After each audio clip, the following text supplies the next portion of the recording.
Okay, I have, is this,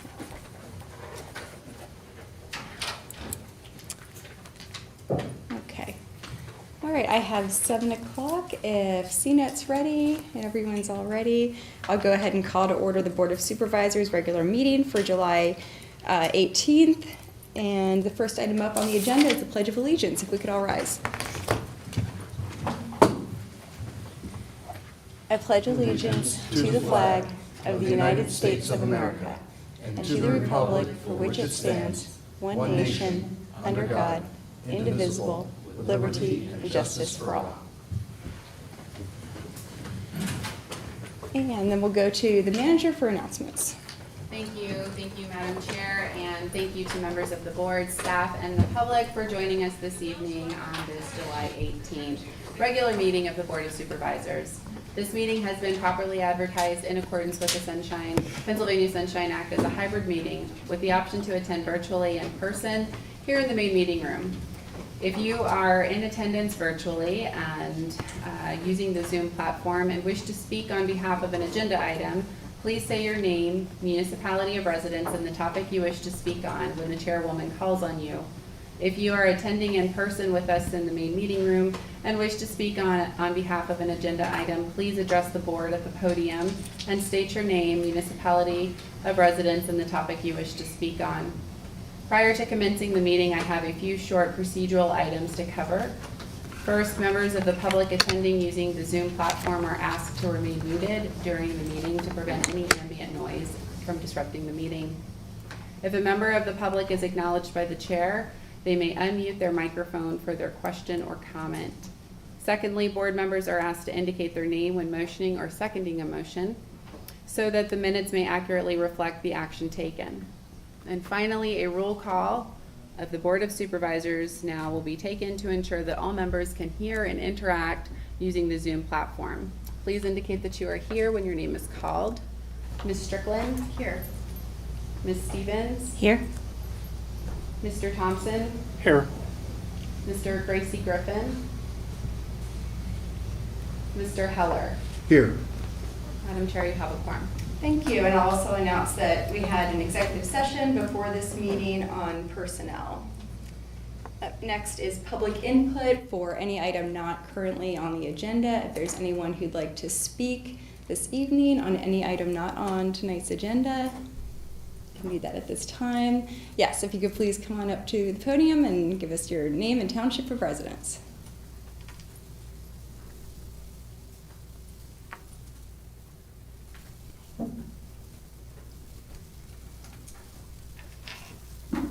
Thank you. Good evening. My name is Laura Janini, and I am a current resident of Ferguson Township. Just wanted to briefly touch on something with the board. I wanted to make a request to you all. I want to challenge you all to really reflect on how you're defining very important things such as accessibility, transparency, responsiveness, and responsibility. I just want you to all reflect on it. I know things in this room and behind closed doors, it's a little different than during an election cycle. And I know that you have 3 appointed. There's nothing wrong with that. But the questions posed to appointees are significantly different than those posed to electeds. You're going to be posed questions, but here you are implementing the answers to them, right? So when a board member asks for the solicitor agreement, and that request is easily granted by administration, that is good. When there is a question as to whether that document is a public document or that document is something that perhaps board members should not have access to, consider how you might answer those same questions in a general form in an election cycle, and then how you might implement your answers to that here as acting supervisors. So currently, it would be an important, right? So I don't know how much you all understand about the relationship between that solicitor and you all, right? You're gonna learn more and more as you are in seat. But one thing that you wanna explore with them is conflict of interest. And so I did not do that very well. And so I want to just mention that. And I wanted to explore that, but I did not get that document before I left. I did submit a right to know. I was currently, I think it's in research as to whether that's a public document. I don't have it. My question is though, is it something that you would consider a conflict of interest for your solicitor to work for landlords in the township? So I had not considered that question. Recently that question has come to me as something I should have considered. So I'm just putting that out there as something that would be important for you perhaps, and something that you may, I'd be happy to talk to you about if anybody's at all interested. So, thank you. Thank you. Any other public comment at this time for items not on tonight's agenda? Yes, if you could please come up to the podium and give us your name and your township of residence. Hello, I'm Jared. I just wanted to make sure, I'm here with Center Helps to give like a report on the people we've helped with the Ferguson Township grant. Is that something that's on the agenda? Or? I don't have that on this evening's agenda, so we could follow up with you because we do appreciate the. Yeah, because our director couldn't come here tonight, so I came here for her, but I'm thinking maybe it just got pushed to the next meeting, is what I'm thinking, or. Yeah, okay. Yeah. The assistant township manager was in correspondence, and I believe the decision was made to go ahead and move it to the August 1st meeting because the executive director had noted that she was unavailable. So yeah, that was, and that's totally fine. She'll be here at the next meeting. But I just wanted to say thank you for that grant. That was really great. A lot of it has been spent, and she'll tell you all about it at the next meeting. But thank you so much for that. Well, thank you for coming and being willing to course. fill in that way. We appreciate it. Absolutely. Thank you guys. We're Thanks, appreciative Karen. of the Good night. relationship and of those reports as well. So thank you. Okay. Any other public input for items not on tonight's agenda? Seeing none, we'll move to approval of the minutes, and we have two sets of minutes tonight, June 20th and June 22nd. Were there any changes or corrections to those? Seeing none, I'll take a motion to approve both sets of minutes. This is Patty, so moved. Okay, is there a second? This is Mr. Thompson, I'll second. Okay, all those in favor, please say aye. Aye. Aye. Any opposed, say no. All right, thank you. Okay, up next is the authorities, boards, and commission reports, and tonight we have for the Parks and Recreation Authority, Mr. Bill Keogh. Good evening. I looked at your agenda for tonight. I will be as brief as you allow me. You did get my written report.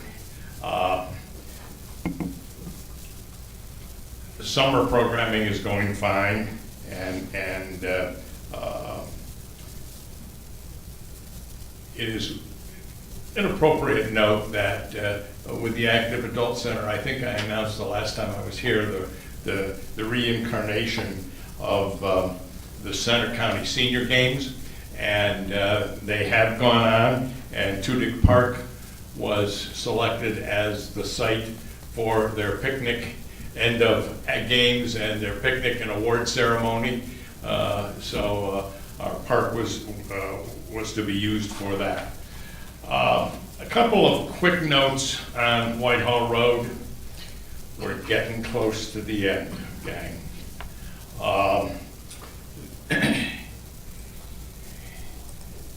it was interesting. I asked about a number of items of staff, and one of the things that I asked about was the restrooms.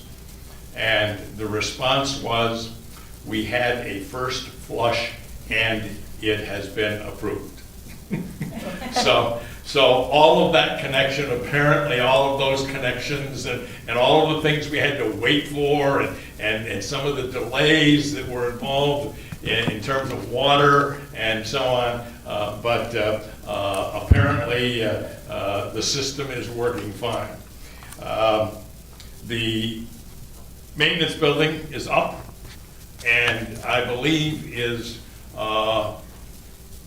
complete with the exception of some things like eaves troughs and things like that. I will mention, just for your information, once the building was being built and getting up to par, it was noted that the drainage way related to the building might be undersized.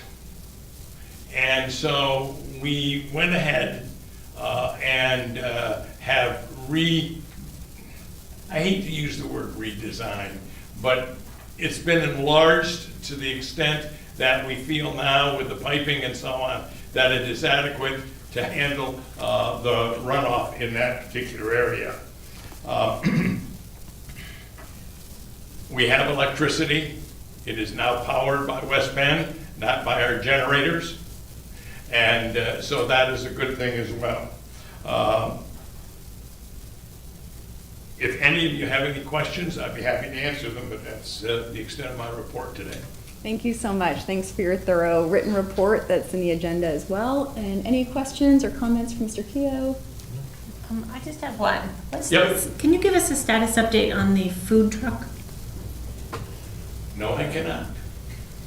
That particular project was kind of put on the back burner for two reasons. One being that we were in the process of hiring a new director.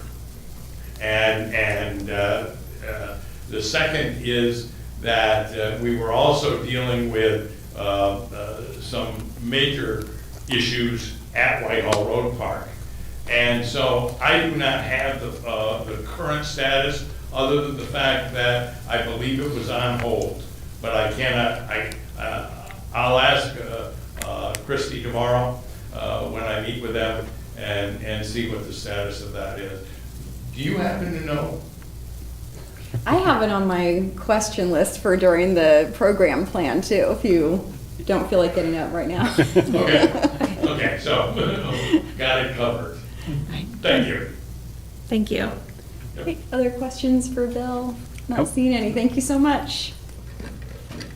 Okay, moving on to special reports and acknowledgements. Under the Diversity, Equity, and Inclusionary Initiatives and Acknowledgements, we have French American Heritage Month, Parks and Recreation Month, Minority Mental Health Awareness Month. Then moving down to COG and Regional Committee reports. Human Resources and Land Use and Community Infrastructure were both canceled. Climate Action and Sustainability Committee, is that canceled as well? Or no, you have a report for that. Okay, thank you. I have an exciting, maybe an exciting announcement to share, but with the vacancy of the vice chair on the Climate Action and Sustainability Committee, the committee has appointed me as the new vice chair for the remainder of the year. Congratulations. So Great. thank you. Glad to continue to partner with them and representing the township. On the Climate Action and Adaptation Plan dashboard for municipal action, we've been able to get 82 of those actions down to 32 as municipal focused actions. And the only other thing I wanted to elaborate on is the current ongoing food waste diversion pilots program. As of the week of July 10th, there was 485 participants. We would like to get up to 500, so everyone is encouraged to register for free to participate. And then we did have an update on the curbside collection update, which I haven't elaborated on much previously because it was really only going to be, ideally for the Patton Township section of Park Forest until we can kind of get a feel for what's going on there. It's interesting to note of the proposed 3 options staff had presented, they were all denied by DEP despite one of those 3, despite all those 3 options being performed in other parts of the state. Staff did thoroughly evaluate all 3 options with much thought and research. The robotic sortation option that was in our agenda packet that DEP said no to was actually approved by DEP in an earlier plan. Current alternatives that we have remaining would be to send out a separate truck or a split body truck, but both of those options would create an increase in emissions, and also the trucks wouldn't be running on clean natural gas. So keeping the climate in mind, we're not moving forward on a curbside pilot until there is more certainty that we can be able to provide that service on a larger scale. And our next meeting to note will be on Monday, August 15th at 8:30 a.m. Okay, thank you. Welcome. Questions for Jeremy on that? Congratulations again. Thank you. Yeah, that's great. Thank you for doing that. Okay, and then Facilities Committee was canceled, I believe, correct? Yes. This year, okay. Public Safety Committee, canceled. And then Finance Committee, I attended. There was a lot of information in the agenda already, so I'll just kind of recap and lay out where we ended with all of that. On the couple of bigger items, one was the compensation study. The executive committee had referred this back to the finance committee previously so that the finance committee could look at it with budget implications in mind. And so that was the intent there. There was a lot of discussion. It was a very, very lengthy discussion topic. If you've read through what was included in there, I didn't have particular issues with the findings of the study and where I mean, you really could dig into those details, but overall it seemed pretty well done. It was done by GovHR. I did, and it was brought up by another member, they had wished that benefits had been included as part of an overall compensation package when looking at total compensation, not just salaries. I agreed with that, particularly because the data was in the study. So just to take it a step further, but that wasn't the charge given to GovHR, so they didn't do that. So it's just something to keep in mind for next time, I guess, with whoever's on HR whenever this goes through again, to look at a total compensation package. My issues, and I think the rest of the committee agreed, that the concerns really were with implementing any proposed increases in salaries to get anyone or any position that was found to be below market rate back up, and how would that be done? So that's where a lot of the discussion was. There wasn't anything settled upon, so in the end, finance felt it'd be best at this point to send it back to executive committee, and I'll let Patty recap on where that ended up, but the idea was to send it back to executive to have the presentation done by the consultant for the general forum so that everyone is on the same page, then have the study go back to finance to work out how to possibly implement the suggestions. So that's where finance left it, and again, I'll let Patty update us on what happened today at executive. She filled in there. And so then the other larger item was the budget guideline, and those attachments were in there as well. And you could see that where we would end up according to what would just be the status quo. So salaries, rentals, insurance, just things to keep us going the way we've been going, would be an increase of 7.9% in municipal contributions over last year. So anything else above that would raise us above that 8-ish%. And that was kind of where we had hoped to have the guideline, which is another word for cap. So instead of using it as a cap, we were saying guideline, so that as staff and the committees are looking at the budget and CIP and program plan recommendations are having a guideline to look at. So that's that. So the guideline was at 8%, and now it's at 8% just with the status quo, so not the increases from the program plan, so, and capital improvement plan. So just something to keep in mind as we get into that discussion later. Another big part of that discussion was on COLA for COG employees and how that's calculated. They use a different system than we do here at Ferguson, and then I think all of the other municipalities maybe. So there was a lot of discussion on how to make their system more like what the municipalities use. I'll leave that there. There was a lot of interest also in just kind of re-looking at it, and that would probably go to HR too. So I think that's it. We'll get into a lot of this later too as we go into the program plan. Any questions on Finance Committee? Thinking about that COLA increase, I guess the objective may be to try to keep cost of living adjustments competitive with the rest of the municipalities, so that you're at least keeping on pace with the rest of the I guess you could say competition, so to say. Right, and the way they look at it, because they look, and I'm not going to try to explain what it is they do. Eric can get into it later. He may today, or we can have some more information on that later. But it's just a different set of calculations than we typically look at. So what the suggestion was for 2024 would be a 6.3% COLA increase plus 1.5 merit. Interesting. So that's where that ended up, and that in the end brought us to 7.99% increase over last year's municipal shares. Other questions on Finance Committee? And if not, we'll move on to Joint Parks Capital, and it was canceled, and Executive Committee. Will go to Patty. All right. I didn't get a chance to organize my thoughts, so I'm going to remember what we did today. There was a discussion about process for executive sessions.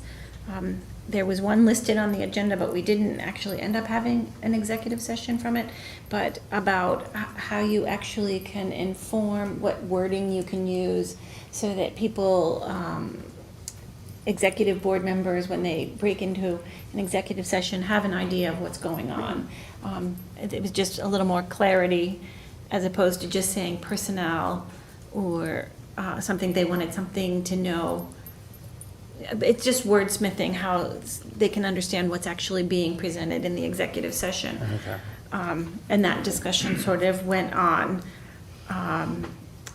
And let's see, on the consent agenda, we ended up pulling the containers for Whitehall Road Regional Park. One member felt that the container price listed, even though it was covered, was a little outrageous, and that maybe we need to go back and look at the containers for Whitehall Road Regional Park, the dual containers for trash and recycling, that maybe we should get a better price, that we don't need a Cadillac version of containers for recycling and refuse at Whitehall Road Regional Park. A whole lot of discussion about standardization, etc. But I think ultimately it was left that it was pulled, and we'll be going back to the Climate Action and Sustainability Committee to maybe look at getting other offers, and looking at that. And I know I'm missing some. What else did we talk about? I don't have that note up here. Sorry. Oh, I should just go down. The agenda. Yeah. I just had it. I don't have it. I should have flipped to it. I was busy. What about the classification compensation study? Oh, thank you. That's the other thing we discussed, was the classification and compensation study. And the motion is that it will be received by the general forum. So if you all have a chance to look at that, you might want to do that, because there was a discussion about the motion that was in our agenda, and we removed the line that it will go to the general forum and be accepted, and then referred back to finance for further discussion. There was a whole process discussion of, do we accept it? Is that accepting everything then? Accepting the report as opposed to receiving the report. And so ultimately, the wording that we ended up on was that the general forum would receive the report with the idea of sending it back to Finance Committee for implementation. So, and that was it. Thank you, and thanks for attending that today. Much, much appreciated. So questions for Patty on executive? Did I also see that Halloween is, trick or treat might actually be on Halloween this year? Is Yes. that part of it too? Yes, that did go through I in thought the that was good. consent agenda, yes. Yeah. Rare occurrence. Yes. It's exciting. You have questions? That's if Mother Nature. Right, Yeah. right. Yep. We'll see. Yeah, I was going to touch base since two of those were items that had been in my committee. Yeah, I didn't really. I could see the concerns about the price of the containers for refuse and recycling. Probably definitely open to some other offers, though. If you try to get yourself a large trash container for your own home, there's a pretty penny to be paid with that.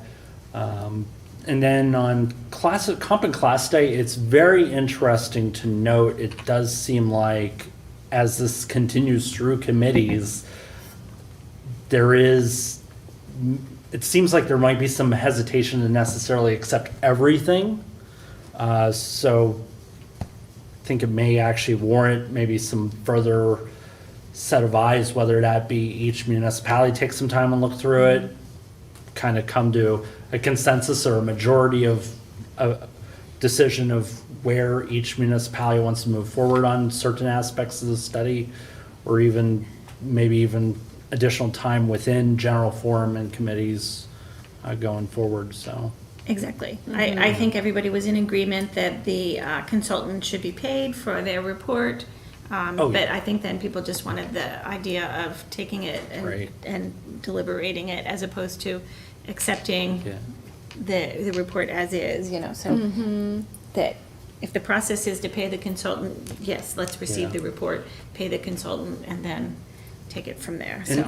And one other thing I would add, considering that this study has been in the public eye, it's not like the COG employees aren't aware that the study is going. So one thing I would not want to see is the study get butchered to the point that those employees get nothing out of it. And then it's just kind of, we were just providing lip service and they got nothing at the end of the day. So definitely want to take a closer eye on that and at least get parts of that study to the finish and Sure. get those employees, a good acknowledgement for the work that they do for us and our residents every day. And this is on our matrix of municipal comments for the COG program plan, like that specific question. So we can put those comments in there. I'm sure we all have a few. And then the other thing is whoever is appointed to finance then who will see this again can also take that note back and say that this board is interested in any way we could keep looking at this, so. Okay, I'll write that down. Okay, anything else on executive? And if not, we'll go to the manager for the manager's report. Provided with the agenda packet is a copy of my report, and I'm happy to answer any questions the board may have. Any questions for the manager on the report? Seeing none, thank you for that. And we'll go to the public director's report. Anything you'd like to highlight for us? Similarly, my report is in the packet, nothing to highlight. We had a lot of good discussion on CIP projects or public works projects in our CIP meetings this week, so. Yes, we Did I did. see you're going on a tree tour? Yes, that is the next meeting of the tree commission. Man. Yeah. Okay. That's great. That's Similar awesome. to a road tour, but looking up instead of down. And we've done a walk before where we learned about different types of pavement deterioration. Oh, yes, we did. So that's something. Yeah, I remember that too. specifically on Research Drive. Yeah. Yeah, and the tree tour really focuses on any requests for tree removals. So there is in October then, a public hearing for tree removal. So if there's any that we know about, we'll take a look at those. And any conflicts or concerns that the arborist would like to review, as well as planting opportunities. The tree commission's always interested in looking at where can we plant more trees. So, yeah. Good. Okay, well, that's a great idea. All right, if there's nothing else for Public Works Director, Director of Planning and Zoning, anything you'd like to highlight for us? Similarly here as well, my report's in the agenda. If you have any questions, I'm happy to answer any. Thank you. Questions for Planning and Zoning? Not seeing anything, and we'll move to Chief of Police. Anything you'd like to share? Nothing at all. I do have the report in the agenda packet. You'll note that there were numerous community relations activities regarding the Special Olympics, the Pine Grove Farmers Market, the Center Region Touch a Truck event for youth to see police vehicles and other large apparatus. So those were community engagements, and then I had a fair share of reaching out to community members, Center Volunteers in Medicine, executive directors, along with multiple pastors in the community. So very Great, productive thank month. you. Thanks very much for the thorough report and all that activity. Questions for Chief? I would just add, I look at your report every month and all the various calls, and you got the good, bad, and ugly going on. Thank your officers for responding to all of those. Like you had mentioned during Coffee and Conversation, we're fortunate to live in a community where we don't see as bad of calls that you may have experienced in your other earlier careers. So, just thank your officers again for keeping us all safe. I will pass that along. Thank you. Yes, what Jeremy said, and then also in terms of your community outreach too, just to let you know, if you're interested or anybody is on shift at that point, this Saturday in Overlook Heights, we'll be having our block party, and we welcome any police officers or anybody who's interested in doing community outreach. It will be from 4 to 6 p.m. on North Hills Place, in between North Allen and Harris Street. Thank you very much. Yes. All right, thank you for that. Okay, moving on to unfinished business. We have a public hearing on an ordinance of the Township of Ferguson, Center County, Pennsylvania, repealing the Center Region Building Safety and Property Maintenance Code 2017 edition and amendments, and adopting the Center Region Rental Housing and Building Safety Code 2023 edition as amended, to be known as Chapter 5, Part 3, Building Safety and Property Maintenance Code. We'll go to Ms. Martin.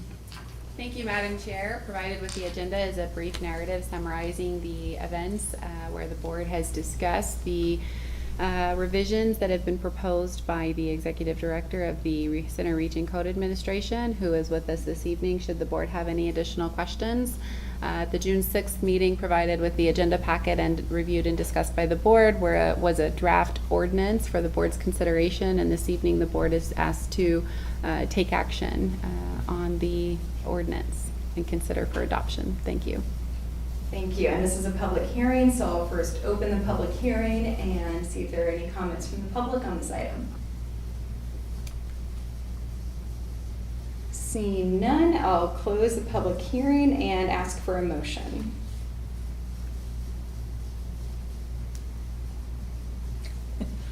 Jeremy, I'm gonna let you do this. Okay. Sorry. Is there a recommended motion? Yes.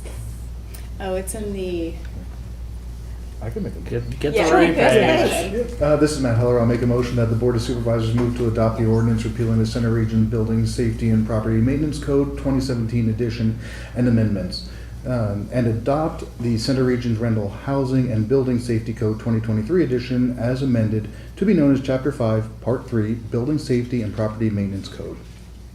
Now, Mr. Thompson will second that motion. Thank you. And discussion on this, and I'll just say, I think I see where maybe you were in the agenda software, and so yes, I think there's different. I'm learning the agenda Yes, software. Yeah, I had the same issue the other day, so it's a learning process. Questions and comments on this? You can start.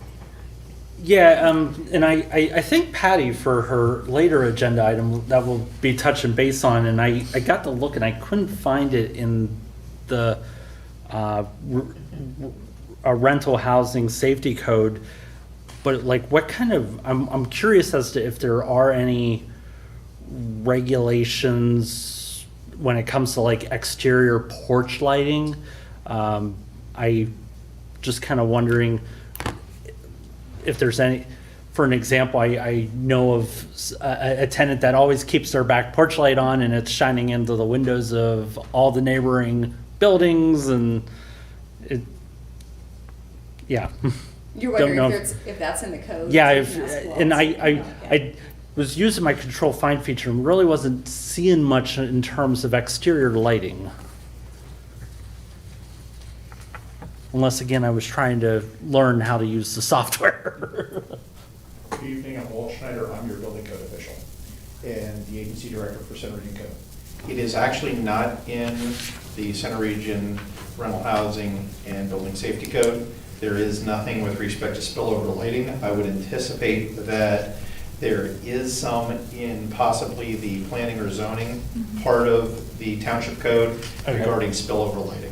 I think it's just not normally used as a residential level, but I would point you in that direction as a possibility.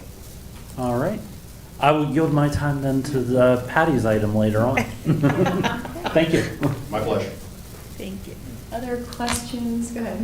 Yes. Mr. Snyder, I just want to thank you for the information you provided at the other meetings. Having been a resident and attending those meetings, I felt now as a board member that it was easy to make this decision. So thank you for the information you provided. It's my pleasure, and anytime. Always happy to come and give you any information we can. Any other comments or discussion on this item? And I'll just thank you too for coming to a couple of our meetings to answer a lot of questions and working with us and helping us to fully understand everything involved and getting it just right. So Again, I'm thank your you. building code official. Anytime you'd like me here, all you have to do is ask the manager, and we'd be happy to attend at any meeting you'd like. Thank you. Thank you. Okay. Our pleasure. All right, if there is nothing else, we have a motion and a second. This is a roll call vote. Thank you, Madam Chair. This is a roll call vote for ordinance 1090. Ms. Stevens? Yes. Mr. Thompson? Yes. Mr. Heller? Yes. Ms. Strickland? Yes. Thank you. Thank you. Okay, we'll move on to a public hearing on an ordinance to amend the Code of Ordinances of the Township of Ferguson, Center County, Pennsylvania, Chapter 15, Motor Vehicles and Traffic, Part 4, General Parking Regulations, Section 403, Parking Prohibited at all times in certain locations, Section 404, Parking Prohibited in certain locations, certain days and hours, and Section 406, Parking Time Limited in certain locations and certain days and hours. And we'll go to Mr. Moderator. Thank you.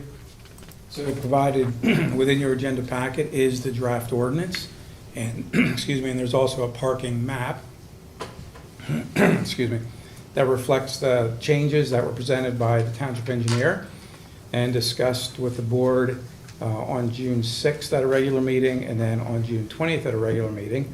The ordinance amendment has been updated, and it does include the 2 additional parking spaces that were discussed. If you'd like, I could read the recommended motion. Sure. Sure, thank you. All right, sometimes I do.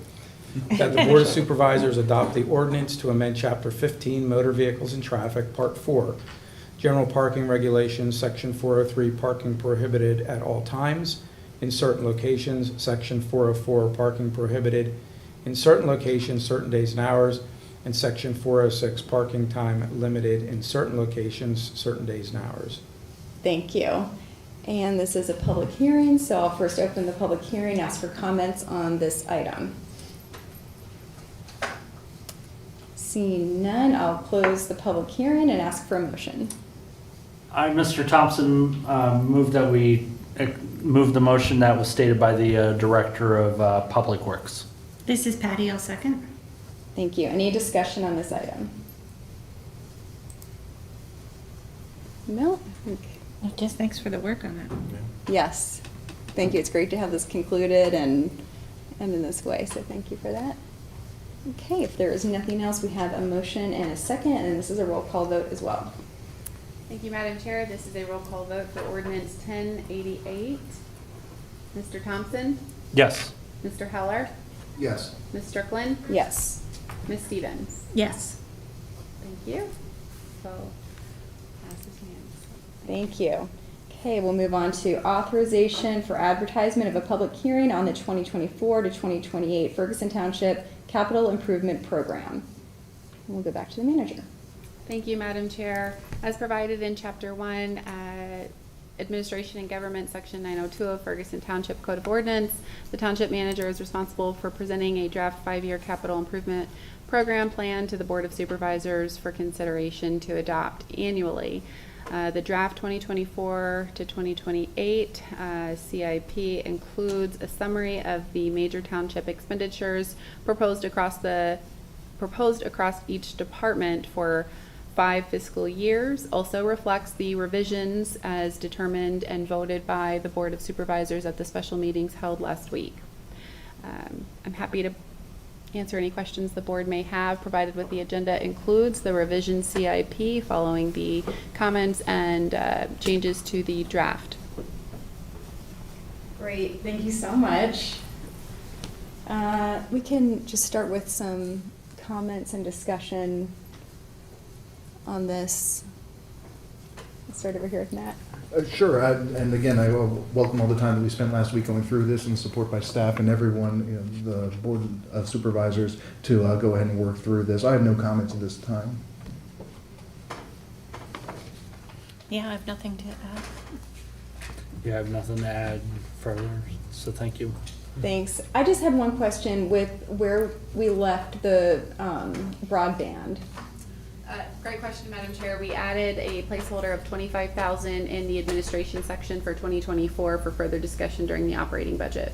Perfect. Was it called broadband? I didn't see, or maybe it was called something else. Yes. Okay. There is a space between the admin section, 2024. There's just like dead space, and then like a column. So as we were trying to format the addition row. Excuse me. So it's kind of the admin section space, and then the column is there. So I can certainly reference a page number if that would be helpful. I can look into it. Thanks. Here. I'll find it before the public hearing. Yeah, that was the only thing in my read through that I wasn't able to find. So everything else we've discussed, I found in there, and I have one slight error before one of you may find that. It's in the narrative. It's page 37. The administrative vehicle in the chart shows 60,000, and the narrative shows 30,000. So it's the administrative vehicle the manager has. So just want to let you know that minor change will happen prior to bringing it in front of the board on August 1st for adoption. Thank you. 30,000 is the correct allocation.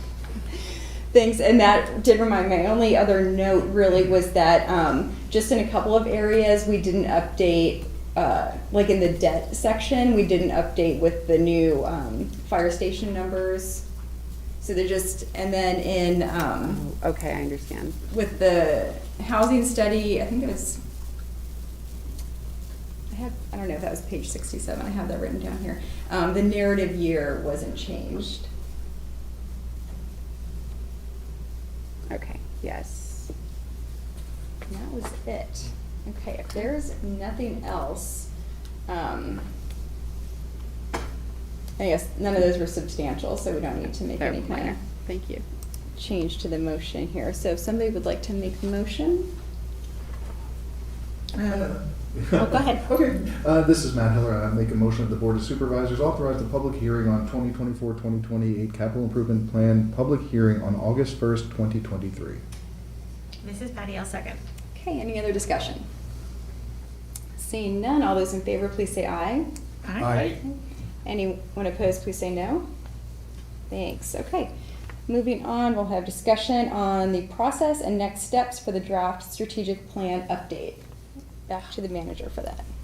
Thank you, Madam Chair. Provided with the agenda is a narrative reviewing the events that have taken place to review the strategic plan. Provided to the board in December was a draft of the strategic plan last reviewed and discussed. In front of the board this evening is the draft that was presented to the Board of Supervisors in December and reflects the requested action by the board, which was to go ahead and remove the action steps and add into the appendix section. So we have the strategic plan draft, all chapters presented in this agenda packet for your review. And then in the appendix section, you may recall previous discussions, the board had asked staff to include comments from staff, comments from the public into the appendix section.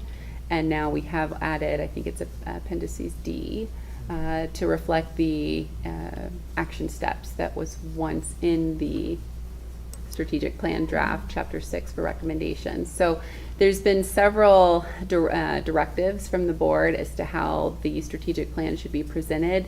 And at this time, recognizing that the board in past meetings has really asked for an update on where we were with strategic plan, and we've been very busy kind of working with competing priorities. We haven't had a chance to get this back in front of the board. So this evening we're presenting it to the board, looking for the board to provide direction on how they would like the strategic plan process to continue. Great. Okay. Well, thank you so much for the update on the status, and I can start just by giving my initial thoughts on next steps, and then we can go to some discussion and other ideas on it.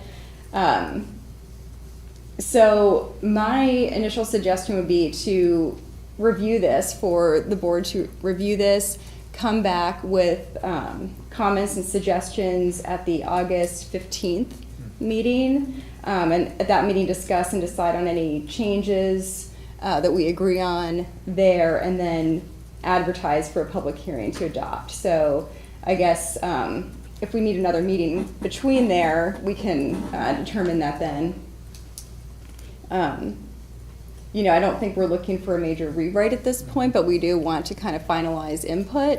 And then another option too is to look to refresh this again within, a couple of years. Not a major overhaul, but understanding that this has been a very long process. There's been changeover in the board, and so I just wanted to throw that out as a possible other future item. So, but yeah, let's have discussion on that thought. Madam Chair, I would support that. I actually did go through, and I do have some comments ready tonight, but I can defer those to August 15th, as stated. Great, okay. Yeah, no, I like the idea of going through it again Mhm. and coming back on the 15th, and the process that you had suggested, and then advertising it for adoption. And I actually like the idea of in a couple of years. I think there's a lot going on that is going to sort of naturally fit into a fresh set of eyes on it in a couple of years. So yeah. Right, and maybe that's just something, the staff and the board at that point, whenever that's done, that is just done more internally with the public, and not internally, but without a consultant. I don't know Yeah. if that would need that at that point, so. Right. I'll go to Matt. Yes, and again, Madam Chair, I would, as Mr. Thompson said, I would welcome the opportunity to come back to this on August 15th. And that would, Mr. Gracie Griffin would be here too to contribute his input, and so any other board discussion? And then I know I had received a couple emails from people on this item, and so I'll be happy to respond to them to let them know we'll be discussing this again because they weren't able to be here tonight. So there will be another opportunity. And then let's go to, if there's another board discussion, let's go to the public for any public comment on this item.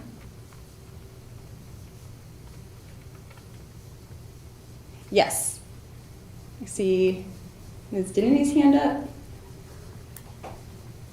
It's Laura. I'm having trouble with my phone tonight.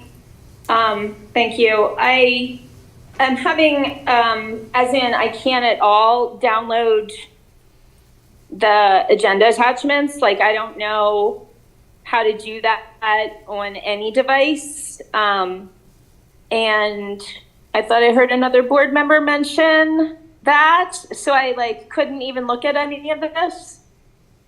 So I wonder if you have a tutorial for this new software, or there's a way around having to use it, like a different place where you can get the information, which I don't know. So that's the question about the meta question. And so that then leads into my content question. I can guess what some of those emails were about, and I know for a fact that the item, at least about what some of those emails are about, is about the supporting humane officer. And I know you're going to have other discussion on the matter, but because I couldn't even tell if it was in there, I wanted to say for those individuals who are not familiar with that situation, definitely familiarize yourself with it because it relates to this item I'm talking about. So, and then it also relates to what I mentioned at public comment time today. So, all right, thank you. That's it. And can I access the, or have it emailed or something? Thank you. Thank you. And I think, if we could just put something up, maybe by the link to the agenda that says how to get to the full PDF to download it. Absolutely. We'll circulate on social media and then provide on our website tomorrow a link to the portal user guide that we created. It's a navigating a meeting document and sharing it using the new agenda software. So we have that already. If you go to the agenda section and you scroll down below the first two agendas that you could link, you could click on July 18th, or you can scroll down and you'll see the portal user guide, and it's actually a video that you can hit start, and then you can kind of get this video of a navigation experience. And we'll go ahead and circulate that on our website as well as social media to try and provide that resource for those that are still learning to navigate that.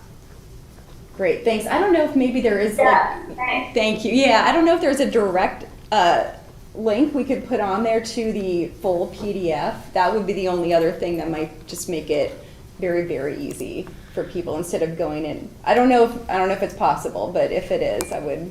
So when you go, it's a good question. When you go to the agenda section and you click on the July 18th, if you look on the left-hand side and you click on agenda packet and download that, all of the agenda informational material will populate once you click on this symbol. It's a down arrow with a line below the down arrow. It's a symbol for downloading. So if you click that, it'll download to your desktop if you're using it.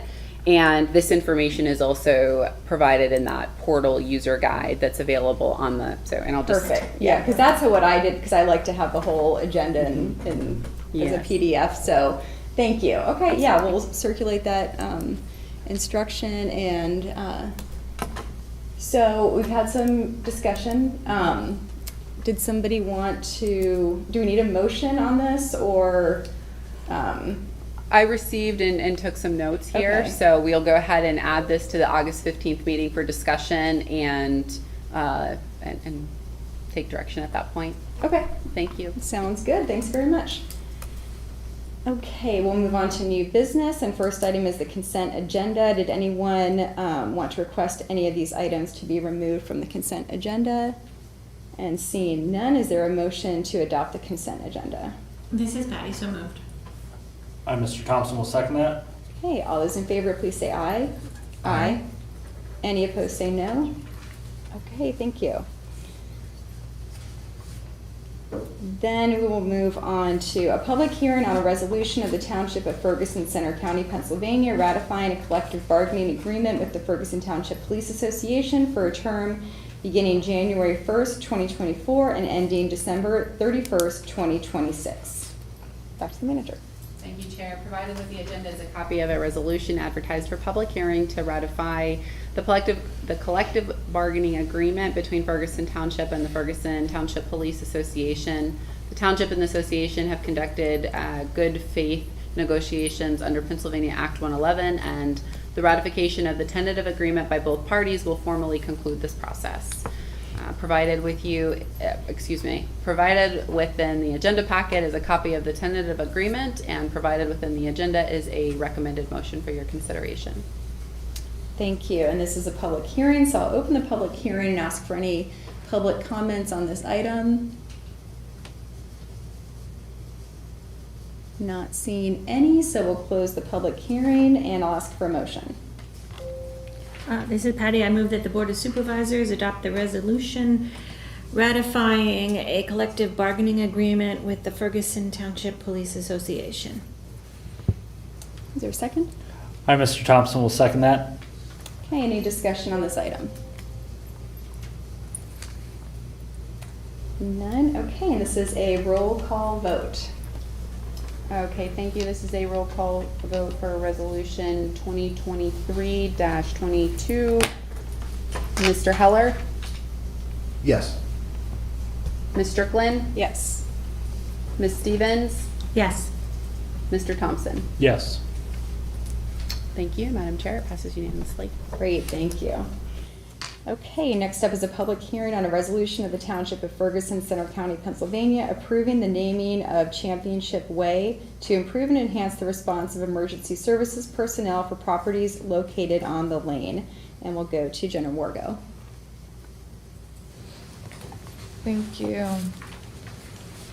Provided with the agenda is a copy of a resolution approving the naming of Championship Way as a private street. On June 23rd, 2023, the zoning administrator received a request from Barbara Branny at Center County 911 Emergency Communications and Addressing to name a lane within Penn State University Golf Course as tax parcel 24004-017. This property is zoned rural agricultural and is approximately 274 acres.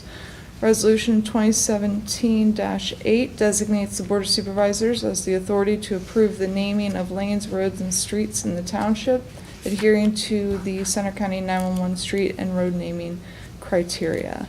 Staff's recommendation is that the Board of Supervisors adopt the resolution.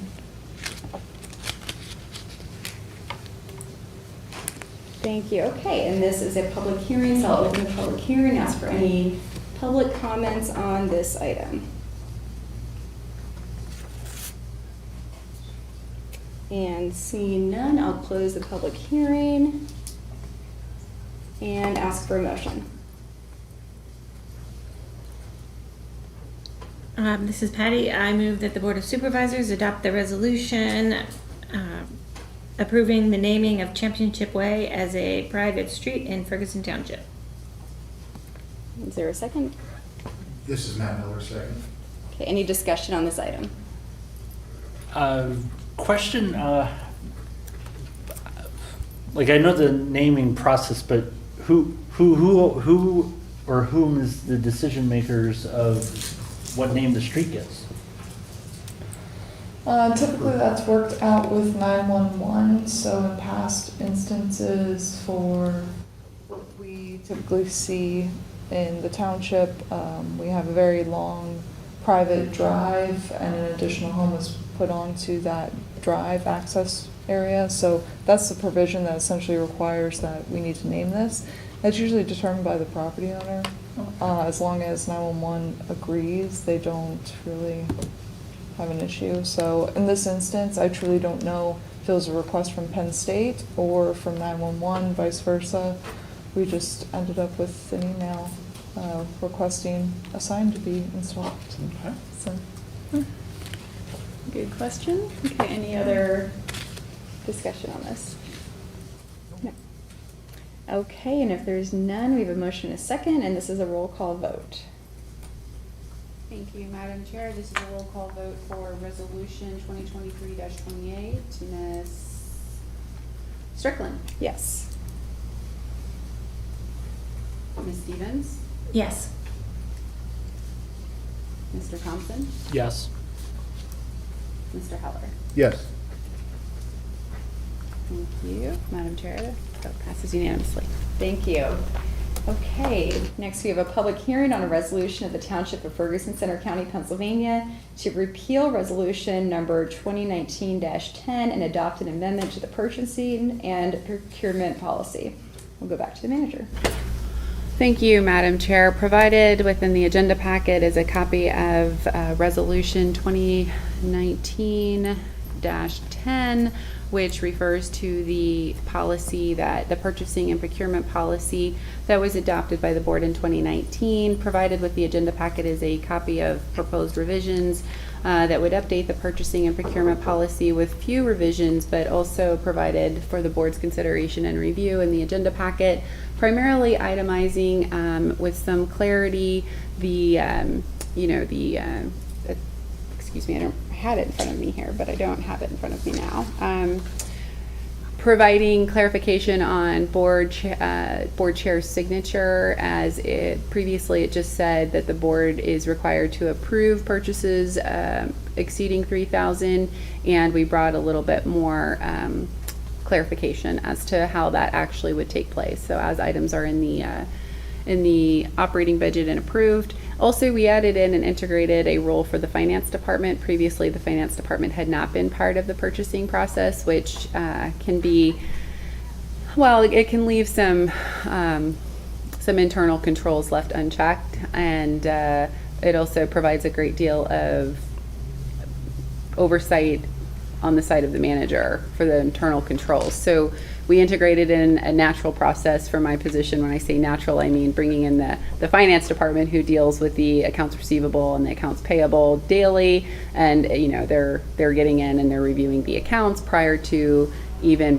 allowing the request for purchase to go through the workflow process. So as opposed to the manager taking the time and looking at the accounts and verifying the percentage of funds available in each of the accounts as approved in the operating budget, and also looking to identify what allocation is even provided. So there is a great deal of work the way the current policy is designed. There's a great deal of work that falls on the side of the manager, which I understand, because in accordance with our charter, the responsibility and authority falls on the side of the manager. But I think maybe at one point when we were a smaller municipality, that made sense and that worked. But at this point in time, as our municipal services continue to expand to meet the needs of our population, our needs within our finance department also have expanded, but also it's unrealistic for those internal controls to be satisfactory if it's all falling on the side of the manager to do all of those checks. And since our new finance director has come on board, she's already integrated into these practices where she's checking account balances to determine what funds are remaining, and if there's a need to red flag those funds and have those conversations with department heads, she's already taken that step. So in front of you this evening is a revised policy for the purchasing and procurement, standard operating procedures that would just really formalize the process moving forward. And I'm happy to answer any questions. Provided with the agenda is a recommended motion for your consideration. Great, thank you. And this is a public hearing, so I'll open the public hearing for comments on this item. Seeing none, I will close the public hearing and ask for a motion. Mr. Thompson would move the motion outlined in section 11.4 of the agenda packet. This is Patty, I'll second. Okay, discussion on this item. Having been in procurement for years and years ago, I can always appreciate finance and procurement working closely together and resolving issues before they happen. So I'm glad to see that relationship is reinforced with this. Thank you. Thank you. other comments? Have anything, Patty? Nothing, no, Okay. sorry. A couple items that I made note of. I noticed on the first page of the exhibit, does appear there was another, an additional dollar sign entered where it said department manager, but then when I went down to page 5 of 6, where it starts off by saying department managers are responsible for purchases up to $1,000. But when you go back to that first page, it's listed as $999.99. So a bit of clarification on the two separate dollar amounts. I'm pulling it up right now. Okay. Apologies. No worries, no worries. Okay, so your comment is referencing which bullet point? Are you referring to the section levels of authority and responsibility? Yes, Okay. there it lists $999.99. Department manager. That item can be authorized by the. Right, so understanding that the next level, then anything $1,000 and over would be approved by the, that would require an integrated part in the process to be, to have finance approval as well. So for example, anything up to $999.99 could just be approved at the department head level and not require manager or finance director. Did I answer your question? So the 999 is just acknowledging, like, we have to have a threshold before it goes Right. to the next level, and the next level would be $1,000 and up. And so anything up to $999.99 would be what the department head could approve without needing the workflow Okay. process for approval to go to the finance director and then the manager. So I'm reading this correctly then on page 5 of 6, where it says department managers are responsible for purchases up to $1,000. And then I do see, it does say all purchases exceeding $1,000 require a formal purchase order signed by the department head and finance director. Thank you. So Can I, the first part of your comment, and I need to get to page 4 so I can identify it, because when I heard you read the section, I think I identified what you're saying, and I can't. So I'm on page 4. Would you mind directing me under what section? it's right at the beginning. Gotcha. I'm correct. I correct myself. Page 5 of 6, right at the very beginning of the. Oh, okay, thank you. Yes, the first sentence there. So that the correction would need to be department managers are responsible for purchases up to $999.99. Okay. And then yes, in accordance with our charter and like ordinance 916, I'm probably off by 1 or 2 ordinances there, but in the early stages, there's an ordinance that is just really mirroring what's in our actual charter. Any purchases with a requisition, any purchases $1,000 or more require a requisition. So still would require the finance approval, the manager approval, but also here is just describing kind of more of the workflow process. It's that requisition would need submitted, and it's essentially, rather than, say, for example, an employee has a P card and they just need to go purchase something, they could do so if this wasn't in place, right? This requires the requisition, which requires, should we be audited, there'd be a paper trail that the requisition was submitted and approved, and it would be in accordance with what is expected in our charter.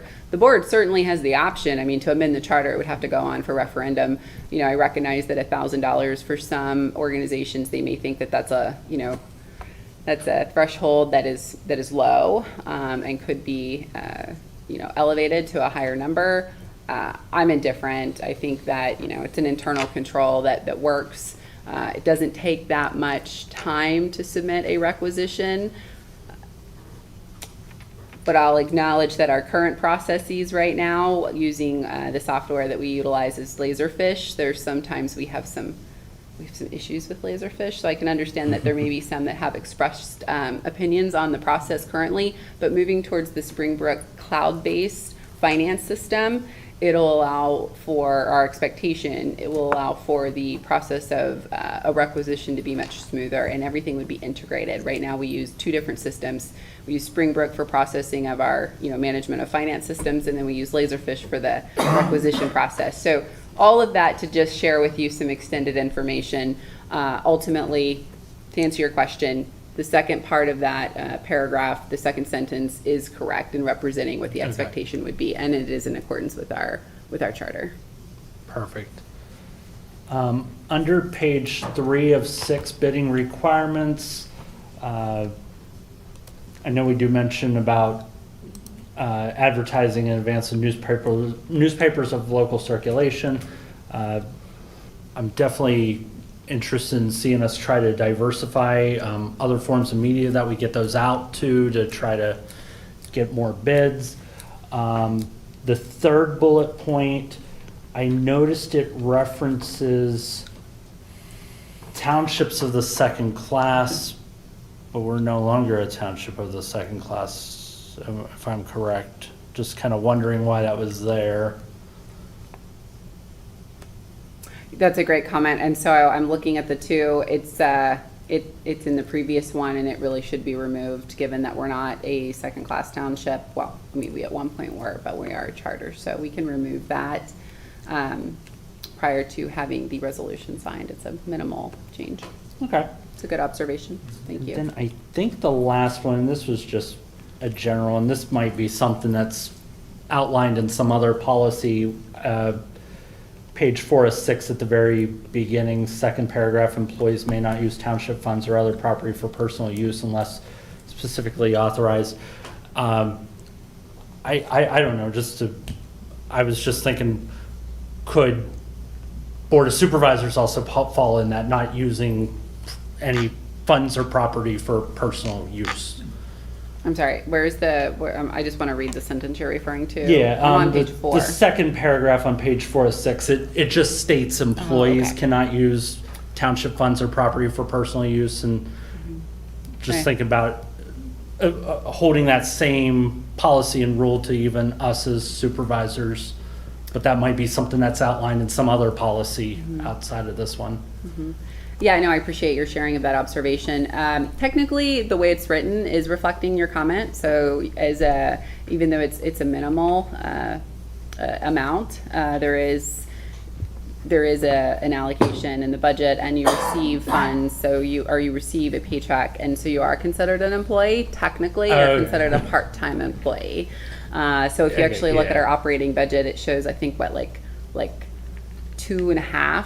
Is what it says. It says for an allocation for a Board of Supervisors, because it's the equivalent of 1-2 full-time employees. But so yes, technically you are considered a part-time employee because you receive that that allocation. Well, the record reflects we're not using any personal funds or property for personal use. Yes. And there is language in the charter that does identify the limitations. Of course, there's in fiscal affairs a responsibility, and there's language there that identifies that board is not permitted to accept funds, contributions, kickbacks of any kind from vendors, community members, staff. So yes, it is understood and documented within the charter and policies.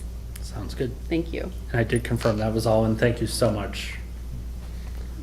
Okay, anything else? Any other discussion on this item? Okay, we've had a motion and a second, and this is a roll call vote. Thank you, Madam Chair. This is a roll call vote for Resolution 2023-29. Ms. Stevens? Yes. Mr. Thompson? Yes. Mr. Heller? Yes. Ms. Strickland? Yes. Thank you, Madam Chair. Vote passes unanimously. Thank you. Okay, we'll move on to review and discussion on the Center Region Council of Government draft program plan. Ms. Martin. Thank you, Madam Chair. Provided with the agenda is a brief narrative describing the process to which you've received the 2024 Center Region Council of Governments program plan. It was presented to the Finance Committee and recommended from General Forum that this be the draft program plan be reviewed by the municipalities with comments expected to be provided to the executive director of COG by 8 a.m. on Thursday of this week. And with us this evening is the executive director, Eric Nordenberg, to answer any questions that you may have, and staff will be taking comments from the board where there's consensus to provide informational feedback to COG, the executive director. Thank you. Okay, I'll check in with Mr. Nordenberg first to see if there's anything you wanted to provide to us before we start discussion as far as a review, an update, or anything like that. Well, I have a special gift for your very young copy of the program plan. Thank you. And welcome to the COG, Mr. Heller. We are, for those of you who have been working with us for more than just this first year, going through budget review and program planning and that sort of thing, this is the first time that we have done the CIP earlier in the spring. So this review tonight and last week and this week with the other municipal meetings I've been attending is to review the program plan and, as was noted, provide consensus comments from the board. We have really just 10 proposals at this point that might be considered for funding if funding is available. And these are all identified with detailed budget analysis sheets that provide an overview. So, find the proposal form that was reviewed by the Finance Committee and the Executive Committee. They identify the COG priorities that each of these proposals tries to fulfill, and those priorities were established by the COG earlier this spring through a review process that included the municipalities. So we have tried to provide the information on each of these proposals in a consistent format, so hopefully it's easier to follow along. I'll sit back and relax while you all have your conversation, but if there are any questions that I can answer, I'd be happy to help. So thank you. Thanks. I'll ask you to stay there for just a minute, and we'll start out with any kind of broad questions for Mr. Nordenberg. I just had a couple, maybe on the program plan, the layout, anything of that nature before we kind of dive into specifics. So go ahead, Jeremy. I don't have any, but just to be cognizant of time, does anyone's else look like this? Like, these are not comments. I don't have this many comments, but I did mark a lot of stuff in here. So I just want to make sure I'm on the right page and not going down a rabbit hole that...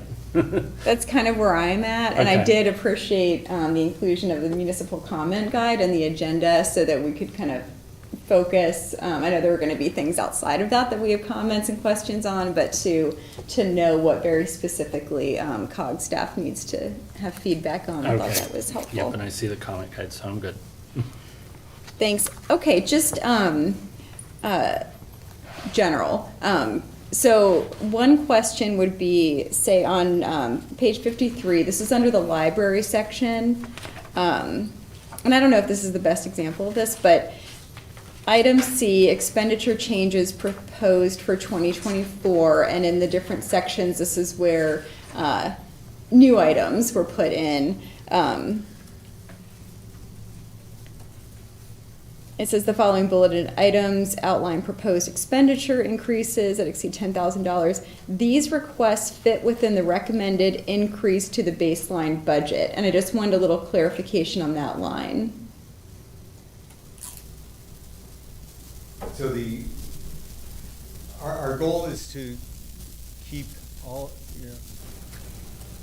of the proposed expenditures for next year would be within a baseline budget of whatever you noted earlier, Madam Chair, the COG guideline for the budget for this year that the Finance Committee will be adopting hopefully at their next meeting. That will provide a structured framework for the staff to develop the detailed budget in a way that we will be able to accommodate inflationary factors and some noted cost increases that are expected or built in, but not necessarily to accommodate new items above and beyond.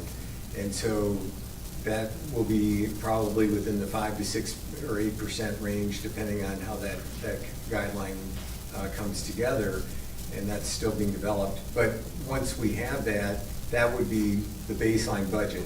All of these items that are new items would be expected to be over and above, and if we cannot fit them within the guidelines, and then that will be a source of discussion based on the municipal feedback by the Finance Committee. So we're providing options and recommendations for things that we know cannot fit, or we expect won't fit within the guidelines, though we hope that we can squeeze some things within that baseline and that guideline. So for instance, the items, some of these items that were listed here by the library director in the library section are in the capital improvement area, or were items that were carried over, expected to be done this year, but will likely be carried into next year. And so she's forecasting that these would not be an increase to what's considered the 2023 baseline budget. Thank you. Okay. And then I guess my other question I'm going to hold until we get to that specific section. So I think that was it for me for just kind of overview general questions. If anybody else has any, and if not, I'll let Mr. Norenberg sit down until until we have something else for him. Okay, so my thought is initially we can just have some general comment on the program plan. We'll work through the municipal comment guide, agree on what comments we want to send forward. At the end of the comment guide, there was some room for additional comments, and so whatever extra things that any or each of us had to comment on, either just to discuss amongst ourselves or to send forward as a comment, we can cover there. Recap all the comments that we've collected, make sure we agree on those, and anything else that hasn't been covered, we can cover then. So if that all makes sense to everyone, then we'll go ahead and start with just general thoughts. If anyone has any to share.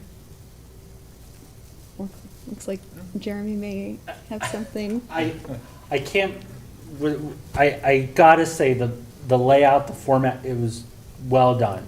I commend staff on putting this together. Thank you. Patty, anything to start off with? No, sorry, I'm just trying to pull up my program plan here that I had downloaded, so nothing. I'm good at Matt. No, nothing specific, so I'm looking forward to getting into it.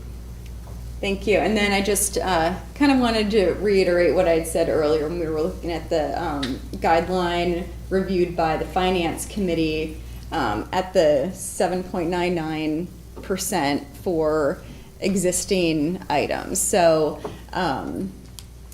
if we can kind of just keep that in mind as we're, I think it's important to understand that as we're moving through here. And then the other thing, on the format, I do appreciate the narrative and the charts, and I probably do have some questions on the proposal, the layout of the proposed items, how that's in there. What I would ask for is a spreadsheet of total requests so that we have a total dollar figure for each year and the percentage increase that would account for over last year's municipal contributions. So I think just having that totaled in an easy to access way, I think would be helpful.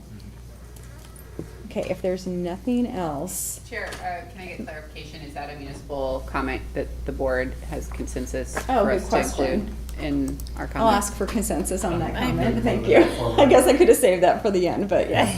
I'm sorry, I just want to make sure I capture it. Thank you very, very much. Okay. Okay. Okay, so we can just start going through this comment guide.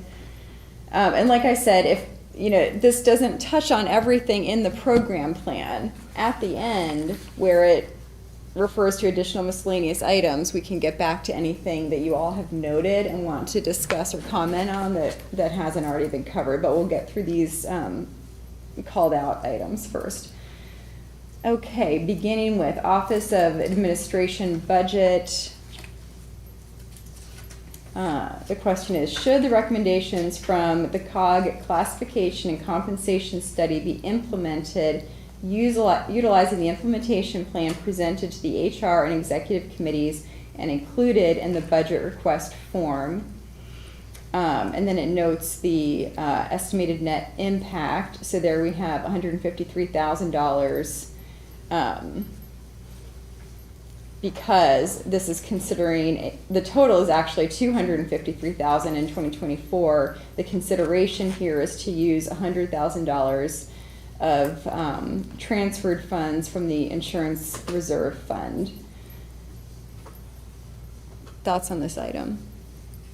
And I'm always happy to go for it, but I don't want to initially go first, so I want to let others go. I would be in favor of moving that forward. I did like how everything was presented by, I can't remember, but in HR committee how it was presented. I liked that presentation, so. Thanks. Patty, or? I'm going to defer. Okay. Right now. I would agree with Mr. Thompson. So. Yeah. I'll go and then we'll come back to Patty. There was, like I said earlier, there was a very long discussion on this at finance, and we had previously discussed it at executive, and that's why it was sent back to the finance committee for more discussion. What I would be in favor of would be a staggered phasing in of the increases, either as a dollar figure. So, for example, a $3,000, $4,000 per year increase over time until those employees are at their base recommended market rate, or the new market rate for their new position classification. So that is, that would occur over probably the first year. Most employees would be caught up, is my understanding of the number of employees that are under a certain amount. So we can ask Mr. Nornberg for any information on that too. The other idea would be by a percentage to increase them over, but I am in favor of phasing that in. One major concern that I had, and that was, I thought, shared by other members of the finance committee, was using one-time funds for this, as this is a permanent change to salary rates. So I really feel this has to be implemented in a way that's sustainable and within the budget guidelines. So offsetting it with the one-time funds when it's not a one-time expense, I would not be in favor of. So that's that. Those were my notes on that. I'll go to Patty before we. No, I agree with your approach, just in terms of the staggered approach, and then creating more of a paper trail or a history with doing something different. Because I agree, the one-time fund approach is not a good idea. So I like your approach, the staggering in. Some funds The were, updates. Yeah, some funds were already set aside this year to put in place some of these findings for the end of 2023. So there was money already put aside for that. That insurance reserve fund is part of the problem COG has with not having a really good fund balance policy. So you get dollars accumulating there. So that is something else the finance committee should look at, is how actually to spend those dollars. And that particularly is a combination of employee and tax dollars. So. And I think the other comment here too is just that it's not that we're trying to not be supportive of work that's being done. It's a matter of trying to keep things balanced for us here as well.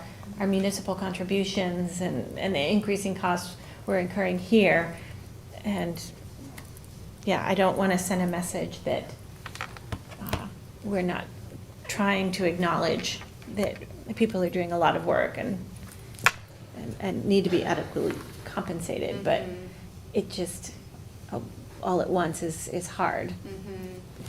That's how I felt. And I'm just wondering, if we use the staggered approach, does that change the 153? Does that change the number over time because of inflation, cost of living, et cetera, because it would be over a couple of years, so that number would be going up?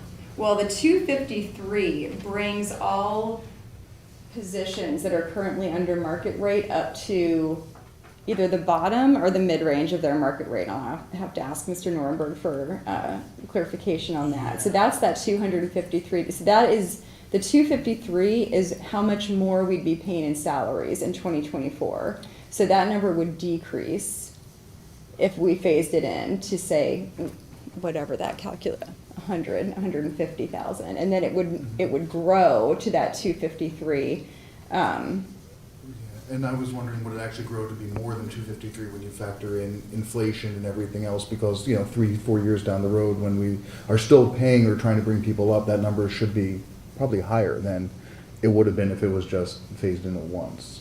So again, maybe I'm just trying to understand, does inflation factor into that over that if you spread it out over 4 years or however many years? You mean the COLA? Yeah. Well, I think that'll be factored in separately. Okay. I think these are just the salary. So the number, the 253,000 is based on the $2022 that was when the salary survey was conducted. So if we were able to phase in and implement the adjustments in November of this year as is recommended, then once we hit January 1st, the COLA adjustment and opportunity for merit increase for those staff that are performing and warrant a merit increase would kick in on the normal sequence January 1st, so that we are able to keep pace with market changes, cost of living adjustments, those sorts of things. If we don't do that and we delay or defer or don't pay cost of living adjustments uniformly across the board, then we get ourselves quickly back into the same situation we're in right now, which it means when we started this, we were saying, hey, this is the first cost of classification compensation study that's been done at the COG across the board in 17 years. So we have done some small studies during that time, but this is the first one over 17 years. And that's one reason that we have individuals in every agency that need to be adjusted and brought current to market. Not everybody, 69 positions out of the entire organization, but that's still a significant number. But our total payroll is approximately $10 million a year. So this is really just a 2.5% increase to that, which is not a huge increase. And so as we talk about how to phase this, one of the reasons we introduced the idea of using some of the insurance reserve funds is because, as the chair noted, it had been discussed during the finance committee meetings last year that the balance of the insurance reserve had gotten a bit high, and we should be looking at trying to bring that down to an appropriate level based on future anticipated needs. And so using those funds to help soften the blow would be a shared responsibility, because those funds come from both staff and the municipalities. And if we are talking about phasing without, in some way it could be delaying the adjustments, market adjustments that are necessary for COG staff that have been waiting for many years to be brought up to the market. So, and on Monday night at the general forum meeting, we'll have a more detailed presentation both on the entire study and the possible implementation plan. Thanks. Okay, and then that was the other point I wanted to get back to, is the full presentation will be at general forum. The general forum will be asked, I think, to send this back to finance to look at an implementation strategy. So I don't know if we need to solve this question right now. I'm happy for finance to look at this again. My answer at this time would be no to this question, or just, I don't even know if we need to say that. It would be, pending, my comment would be pending discussion at the finance committee of implementation impacts on the 2024 budget. I'm good with that.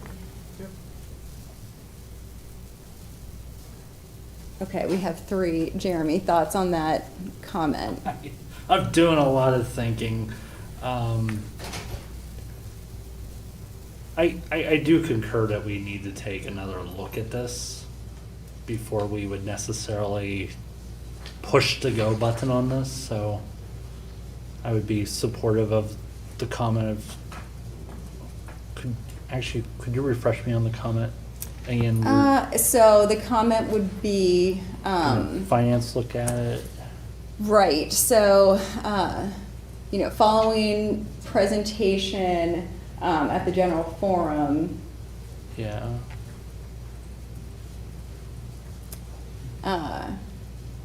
referral to COG Finance Committee and discussion there. Maybe Ferguson Board would want to see it again after that. I don't know. I don't know what that process is. But, Yeah.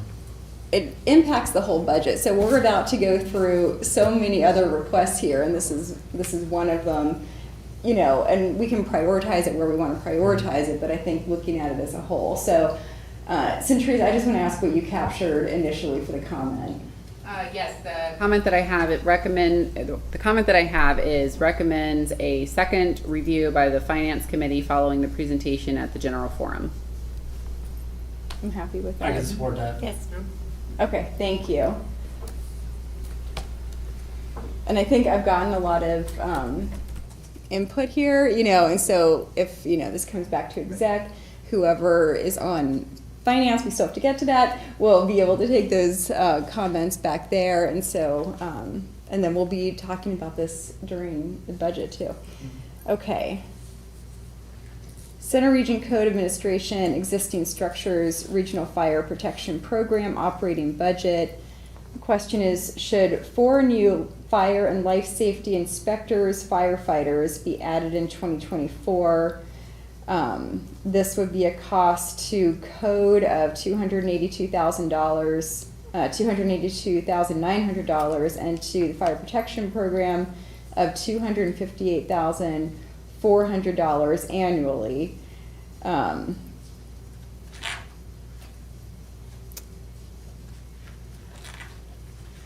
Any initial comments on this?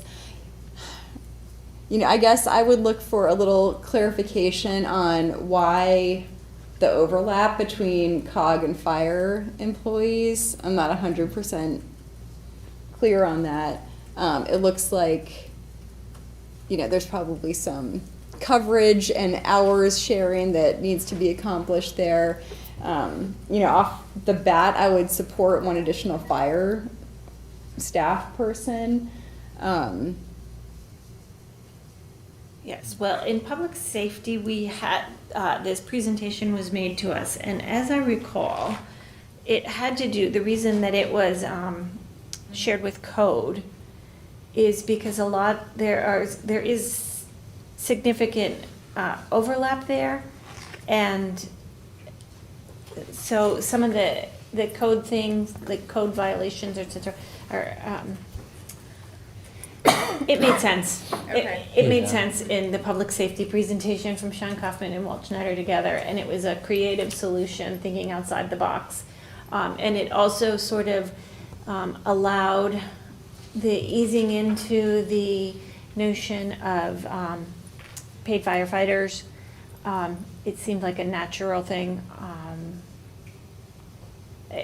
I'm not saying it nearly as well as the professionals would, and I kind of like the idea. And Sean also said then it gives him coverage too for the overnight shifts as volunteers are becoming harder and harder to find. He always, needs to have, it's great if you have some the volunteers who are spending the night in the firehouse, but if you don't have someone to drive the fire trucks. Right. And that's where this code, like, they can split their time so that the evenings and the weekend coverage are there for the personnel that he needs in the firehouse. So, I actually am okay with this one. I could be talked into, as I said, I don't think you can just say instead of 4, I think it has to be a 2 and 2 affair. Okay. So then it would be paid by half by all the participating municipalities of code, and then half by all the participating municipalities with the fire protection program. I assume. I And would I'll ask assume that Mr. that's, Nordberg. right, I would assume that that's correct. Okay. Well, no, I think it might be code, because they're code employees. Correct. The 4 employees will be code employees, and essentially the fire protection program will be buying the nighttime hours, so that these would be 4 staff that would be on rotating 24-hour shifts in order to, as Supervisor Stevens noted, to ensure that there are drivers available evenings and weekends when we find it harder to ensure that we have volunteer drivers available. We might find ourselves with volunteers available at the station who could respond and help fight a fire, but not all of them are certified and qualified to drive all of the apparatus. So this ensures that, for a 24-hour-a-day period, we have the necessary firefighter drivers available, and during the daylight hours, there are fire and life safety inspectors. Evenings and weekends, they are able to be at the station ready to respond. And so the formula that has been put together by the code director and the interim fire chief really requires that to be a 4-person rotating schedule to ensure that coverage. And so this is why the costs are shared between the 2 programs. And so the fees that are collected for fire and life safety inspections, rental permits, inspection permits, those sorts of things will cover the cost for code. And then the cost that's part of the regional fire protection program would be shared across the municipalities based on the fire COG formula. $12,000, and then there's some operating costs for supplies and reimbursements, mileage, things like that. Okay.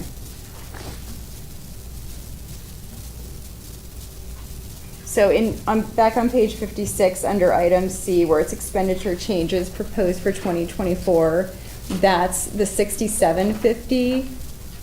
That is just it broken out farther. For the 5 months out of 24, so starting in August, it would go through the end of the year, and then the remainder of the cost for the program year would go into 25. Okay, so then I guess I would suggest on the budget proposal that there is either a little bit more detail or a total, or impact on 2025, impact on 2024, and I guess this kind of goes back to that spreadsheet I was suggesting, because it just is a lot of comparing numbers back and forth, and I know this was probably the first year that this form was implemented, and so I think it's a good process to just kind of evaluate how it is in the use.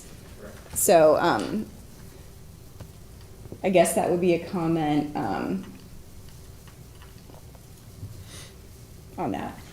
I'm supportive of this position. Other comments on this? Yeah, I'm supportive of it as well. I think you get a lot out of these people in these positions when they're in place, so. Yeah, I think I've heard the borough has utilized resources from AmeriCorps, and I think having this will help the region further its climate sustainability goals that our constituents are looking up to us to achieve. Mm-hmm. Okay, so moving on to the Center County Metropolitan Planning Organization. Should consulting support for the long-range transportation plan, 2055 long-range transportation plan be added to the 2024 CCMPO budget? The impact would be $12,000 of matching funds. And so when you say matching funds there, you just mean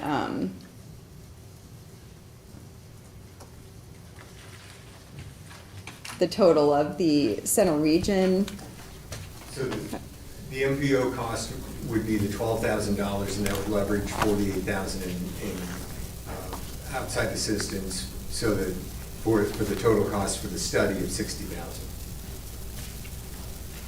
Or the total cost for the update of the long-range transportation. Okay. Which is required to be done every few years, so we're able to do a required study, required update to the transportation plan for only $12,000 in local costs.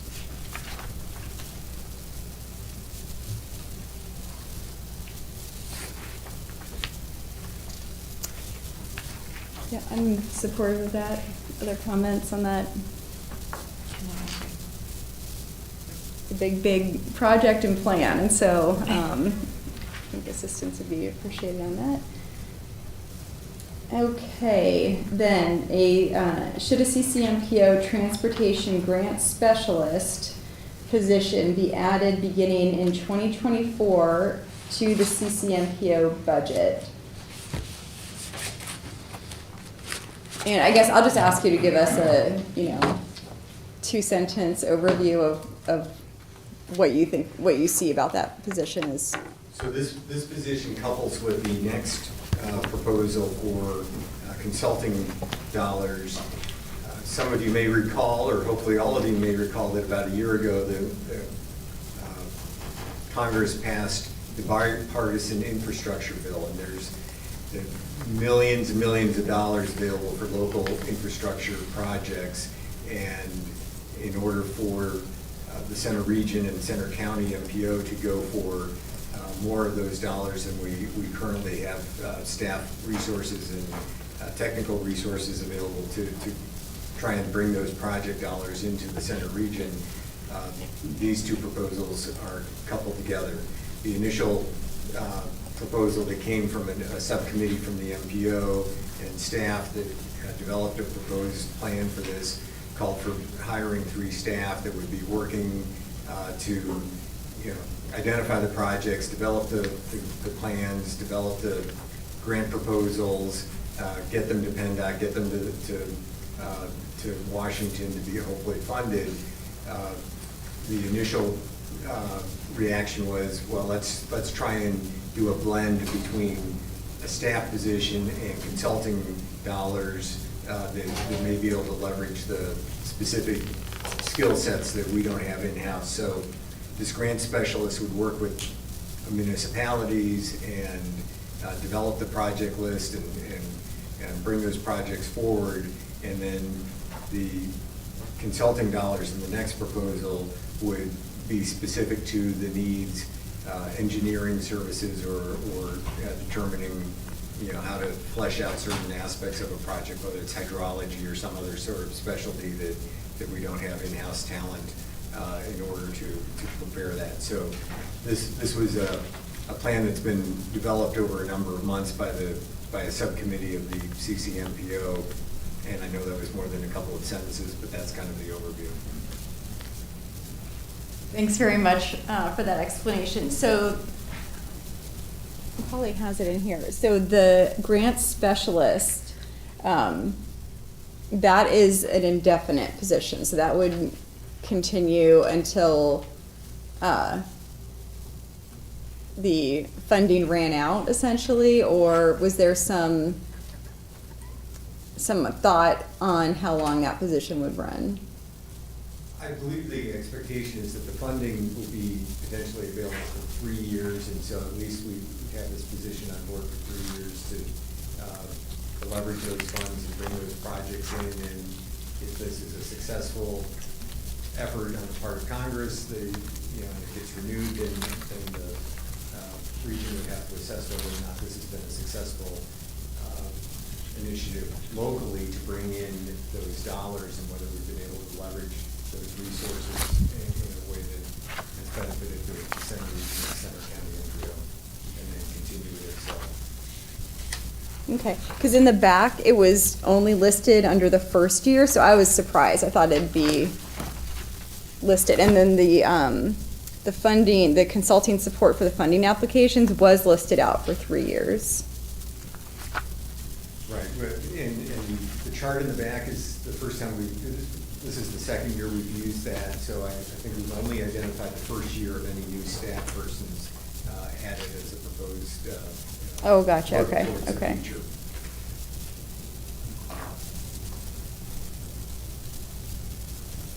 Okay.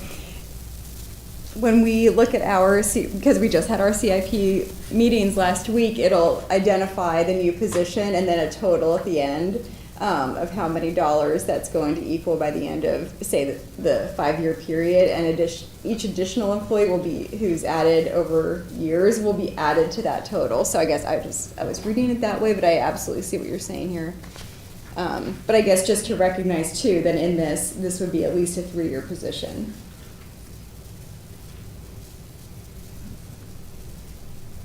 Thoughts on that? For me, and I see how these positions go hand in glove, and looking at them holistically, I know the value of a good grant specialist when it comes to securing and obtaining money for municipalities, colleges, universities, we'll say, and everything else. So I don't see an issue with either the grant specialist or the consulting expenditures.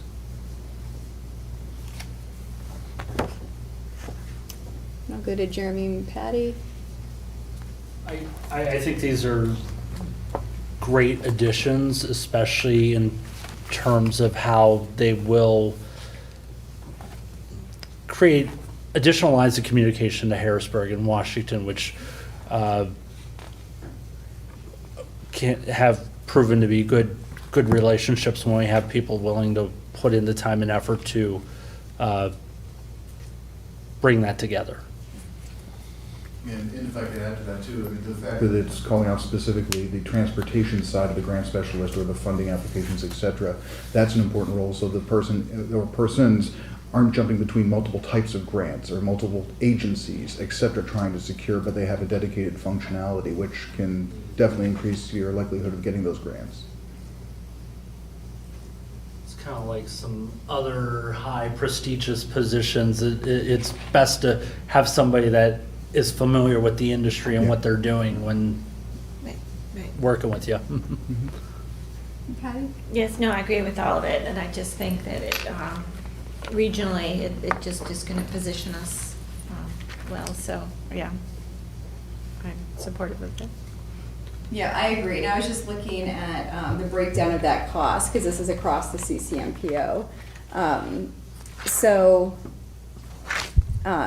Yeah, and I'll just kind of reiterate what Eric said. There was a whole subcommittee on this when that bipartisan infrastructure legislation was passed to say how can we better estimate our potential here, how can we actually dedicate some staff to looking at these grants. And so I think, I'm definitely supportive of that. I think we'll see as the years go on what that the consulting support, where that number is. I mean, I don't know if it would stay there. I think it's really going to depend on what grants are out there and what's needed to apply. So, but as far as next year, I'd be comfortable with that. This might have already been answered here, but my understanding with the CCMPO, it's looking at the county as a whole. So when it comes to paying for these additional personnel, is that just costs that's going to be passed on to just center region municipalities, or is it going to be the county as a whole, understanding that center region isn't necessarily the only player in the game when it comes to CCMPO? Yeah, I can ask Eric to come back up and explain the funding, but that was how I read that, is that it's going to be distributed. Okay. Correct. The CCMPO funding is split roughly half and half between the 6 center region municipalities and then the county. Part of the county's support is a planner that is basically their in-kind support, so they're planners for the MPO that are both located at the COG building as well as one at the county. So it's a shared responsibility, and MPO staff and myself were at the county offices on Friday discussing these same proposals with them so that they're thinking about their funding along with the consideration you're giving it tonight. So we're on a parallel track for hopefully finding a funding strategy and an agreement that this is the right path forward. Thank you. Thanks. Okay, I'll just look to the manager, make sure you're getting everything you need from, okay. I have that the board is in support of these 2 items. Yeah. Grant specialist as well as the consultant for the LRTD. Yeah, and again, these are across the county, but Ferguson Township has plans on the short-term and the long-term plans, and so, there would be potential there for us to have an impact here in the township for sure. So, okay, we'll move on to Parks and Recreation operating budget. Should a full-time staff assistant position be added in 2024 to be split across the active adult center by 40% and CRPR administration by 60% to assist with critical needs? And can start with over here. Patty, thoughts on that?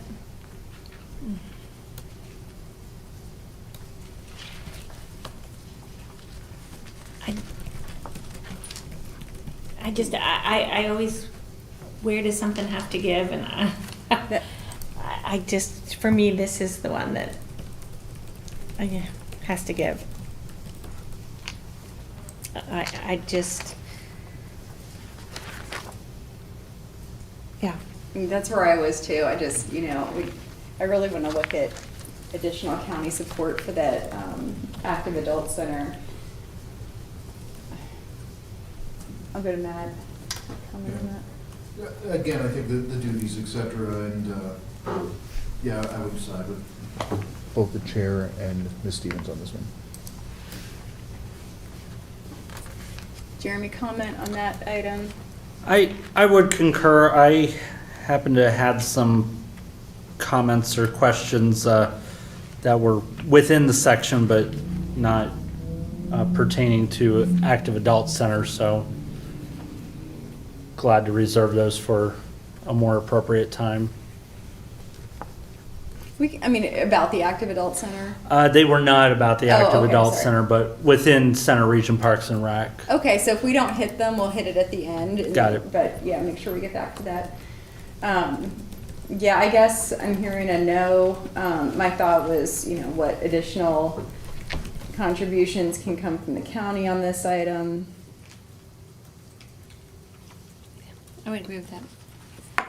Okay, should a full-time parks specialist 1 position be added in 2024 that shall be designated specifically for Millbrook Marsh to oversee day-to-day maintenance, inspections, and janitorial duties?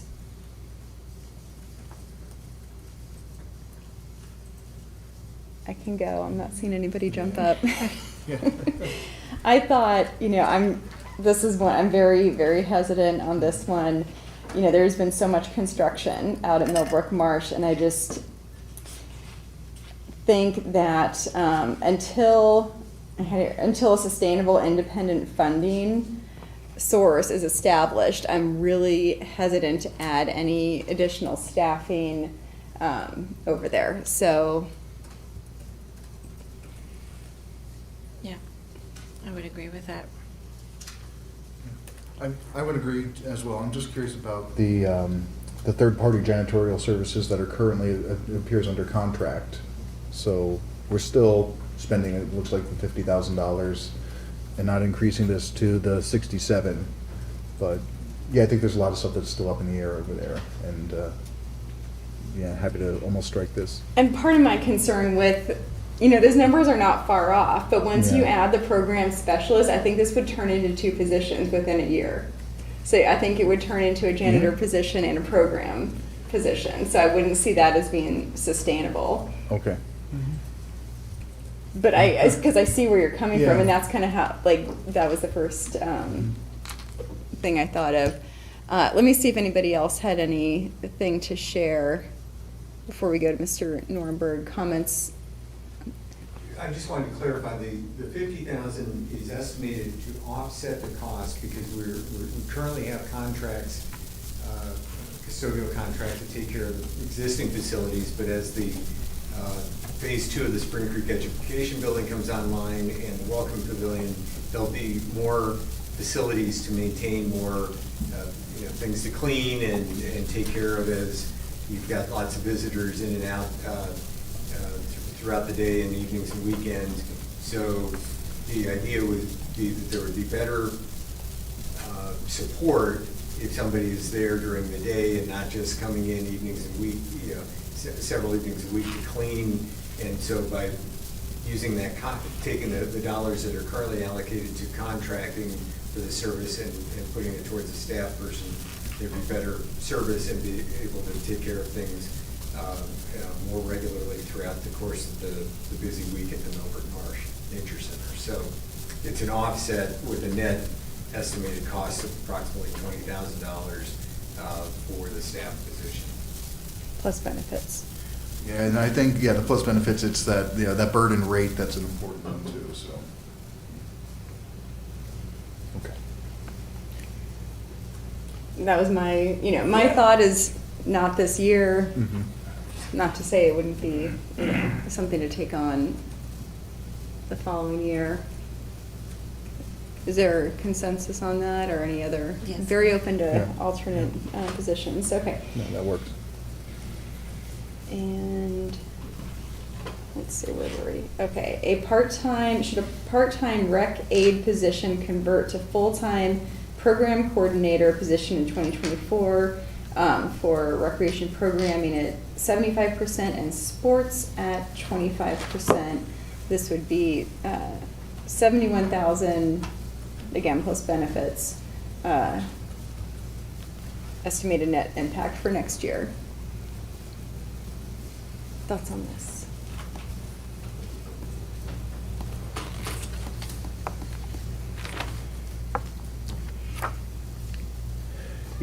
I guess in many ways I don't have enough information here. When I see current staff, primarily supervisors and managers, are filling in as needed, what's that actually translate into dollars to have them fill into that role? So I guess at this point I probably need a little bit more information.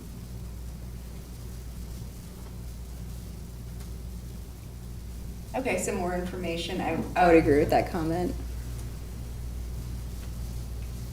Good, Jeremy? To my recollection in HR committee, my understanding as it is now, we're taking somebody from their current job and giving them additional responsibilities. So they're already deviating away from their primary job responsibilities and taking on additional duties. And then I heard it, if I recall correctly, it also gets a lot more challenging too when someone may need to go out of the office or take a vacation. That, again, there's a lot more responsibilities put on that are really stretching those personnel thin. And I'm thinking now my two comments that I did have earlier that were probably best for later may actually tie into this when it does come, when we are talking about recreation programming and sports. Again, something I keep mentioning about are we competing with other entities that offer the same programming? Do those programs cost less to our residents if they went there? Are the employees maybe in those programs being paid more? How does our program compare with a competing program? And the other thing too is making sure that our programs we are offering are generating adequate enough revenue to cover the program operate cost. I don't know if there is any numbers out there if we do have particular programs that are operating at a loss, but it would be nice to see them at least break even to ensure that we are making good beneficial use of taxpayer funds that may supplement those programs. Yeah, I think that's a good comment. I would be supportive of that, of looking at because it has an estimated revenue of $3,000. So, I guess that's just kind of a guesstimate of, what could be potentially brought in, but looking at what are the costs and offsets. And don't get me wrong, I'm not trying to go crazy and cut programming to the point that there is none in the area, but making sure our residents that we are covering all the bases, that our residents do have an option, whether it be through CRP, through the Parks program, or some other entity in the local neighborhood that is offering that programming at or even for less cost and still good quality for our residents. Okay, so more information, cost, the net revenue, net expenditure of programming, what that is, and then Right, looking at that before additional staff. right, Yeah. and then the final comment on that would be, it would be mine. I was just going to say to add benefit costs, an estimated benefit cost to these items, because we just kind of imagine a 10% health insurance, another 15% here that days off and all that. So instead of having to just internally add that each time, I think adding that there. So okay, I think that was a lot of comment on that item. And we will go to the next one is, should a full-time seasonal position be added in 2024 for the CRPR Parks Operations Division to serve 8 months out of the year?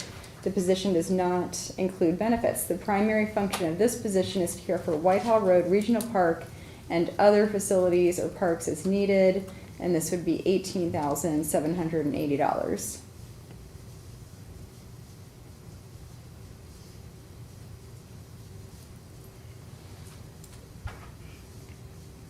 Comments on that?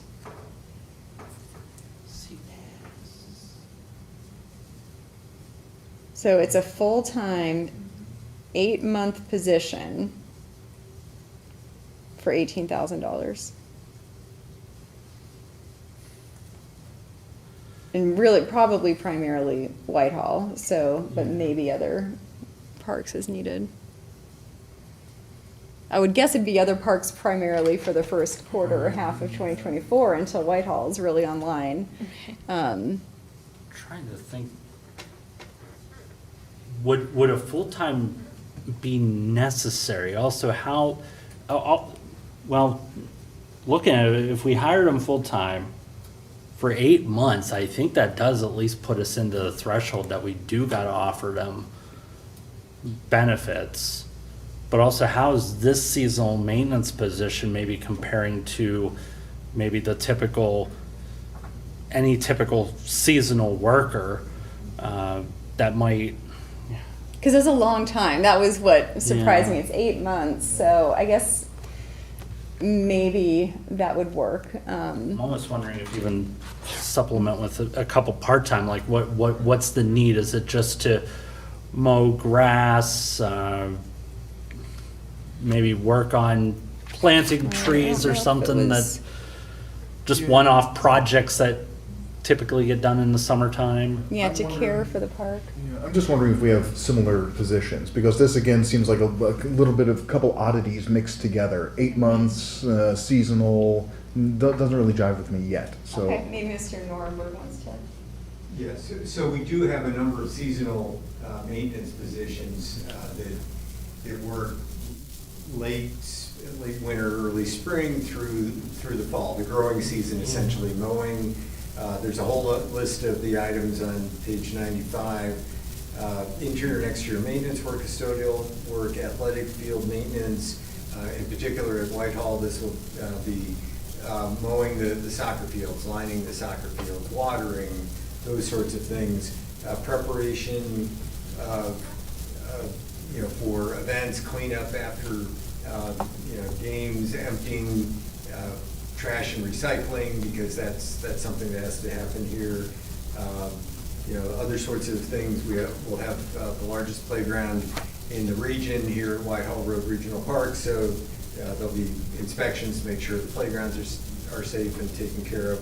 So there's a lot of that sort of thing, and at our regional parks, we typically have a dedicated person that's their park. They're working out of that park during the main season. But then when there are peak needs, then some of the other staff will float in between. So, if there's a big softball tournament elsewhere, they might flex and go help with field prep in between games there and then be back.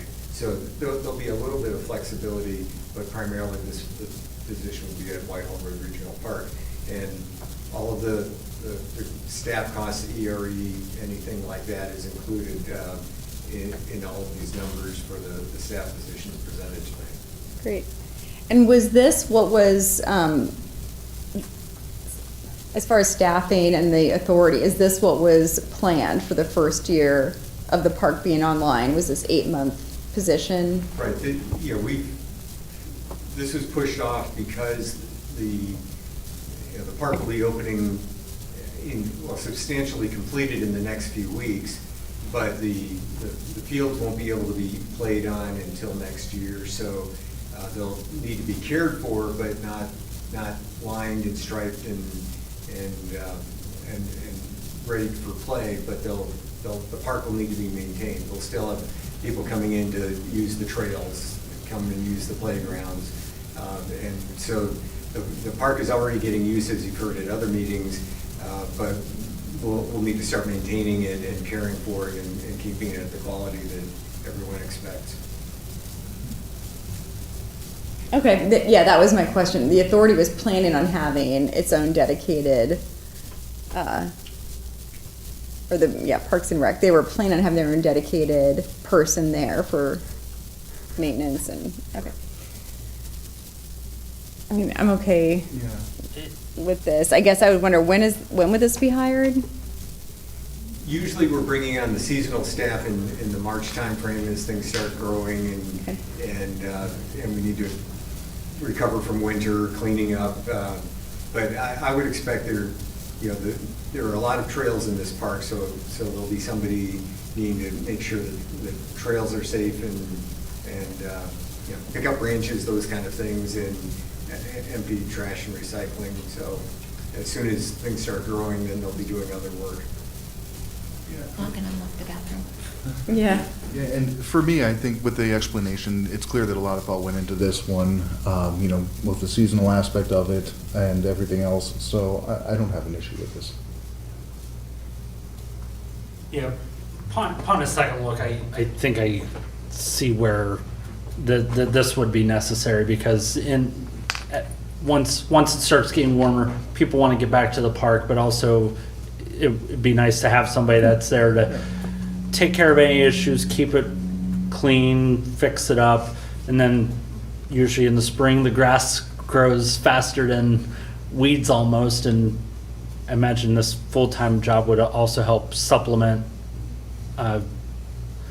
be a nice addition early on in the spring before maybe you get, I don't know if you do tend to hire more people that may get out of high school or college, which is a little bit later in the year, so nice to have somebody with a little more availability that can at least see that the park gets open for that first part of the year before we get into that Memorial Day and Labor Day when people are there all the time and all day, so. Yeah, and I also like that this park in particular has a population as a neighbor that might tend to come in and create more of things that need to be cleaned up than in your usual park that are regional parks that maybe don't have student housing right next door. Right. good point. I could see it probably a lot like Tudak, because you do have a lot of dense housing Sure, right exactly. surrounding that property. Absolutely. Tudek's a good example. And then, just like Tudak, you're also gonna be welcoming sports teams and other Right. crowds, which Yeah. does accelerate traffic. Okay. I think we're supportive. I think we had a lot of comments, but I Yep. think. Okay, so moving on to 2024 anticipated proposed non-capital studies and consultants. Should $150,000 be added to the 2024 budget to support the development of a COG master facility plan?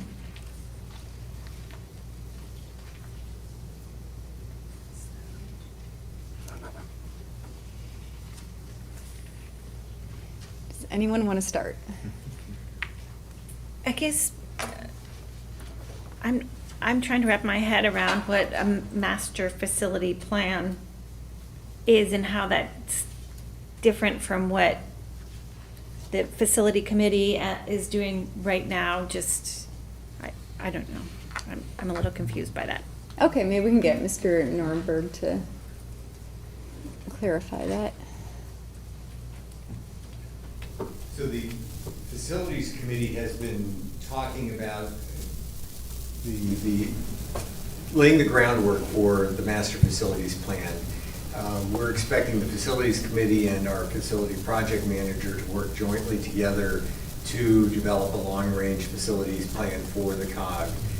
We have a number of facilities that are owned, but more that are leased, and trying to map out and determine what is the right course for the future in terms of facilities that will need long-term. Does the active adult center continue to stay in the mall, or does it need to be in another location? Could be co-located with other recreation spaces? What are we doing with office space? Those kind of things. The dollars that are proposed here would not be for one consulting contract. It would be more to do some of the ad hoc consulting that might be necessary to supplement the work of the staff and the Facilities Committee, much as we talked about with the transportation planning. If we have a skill set that we don't have in-house for engineering or planning or some of the other forecasting, that would be able to be tapped into.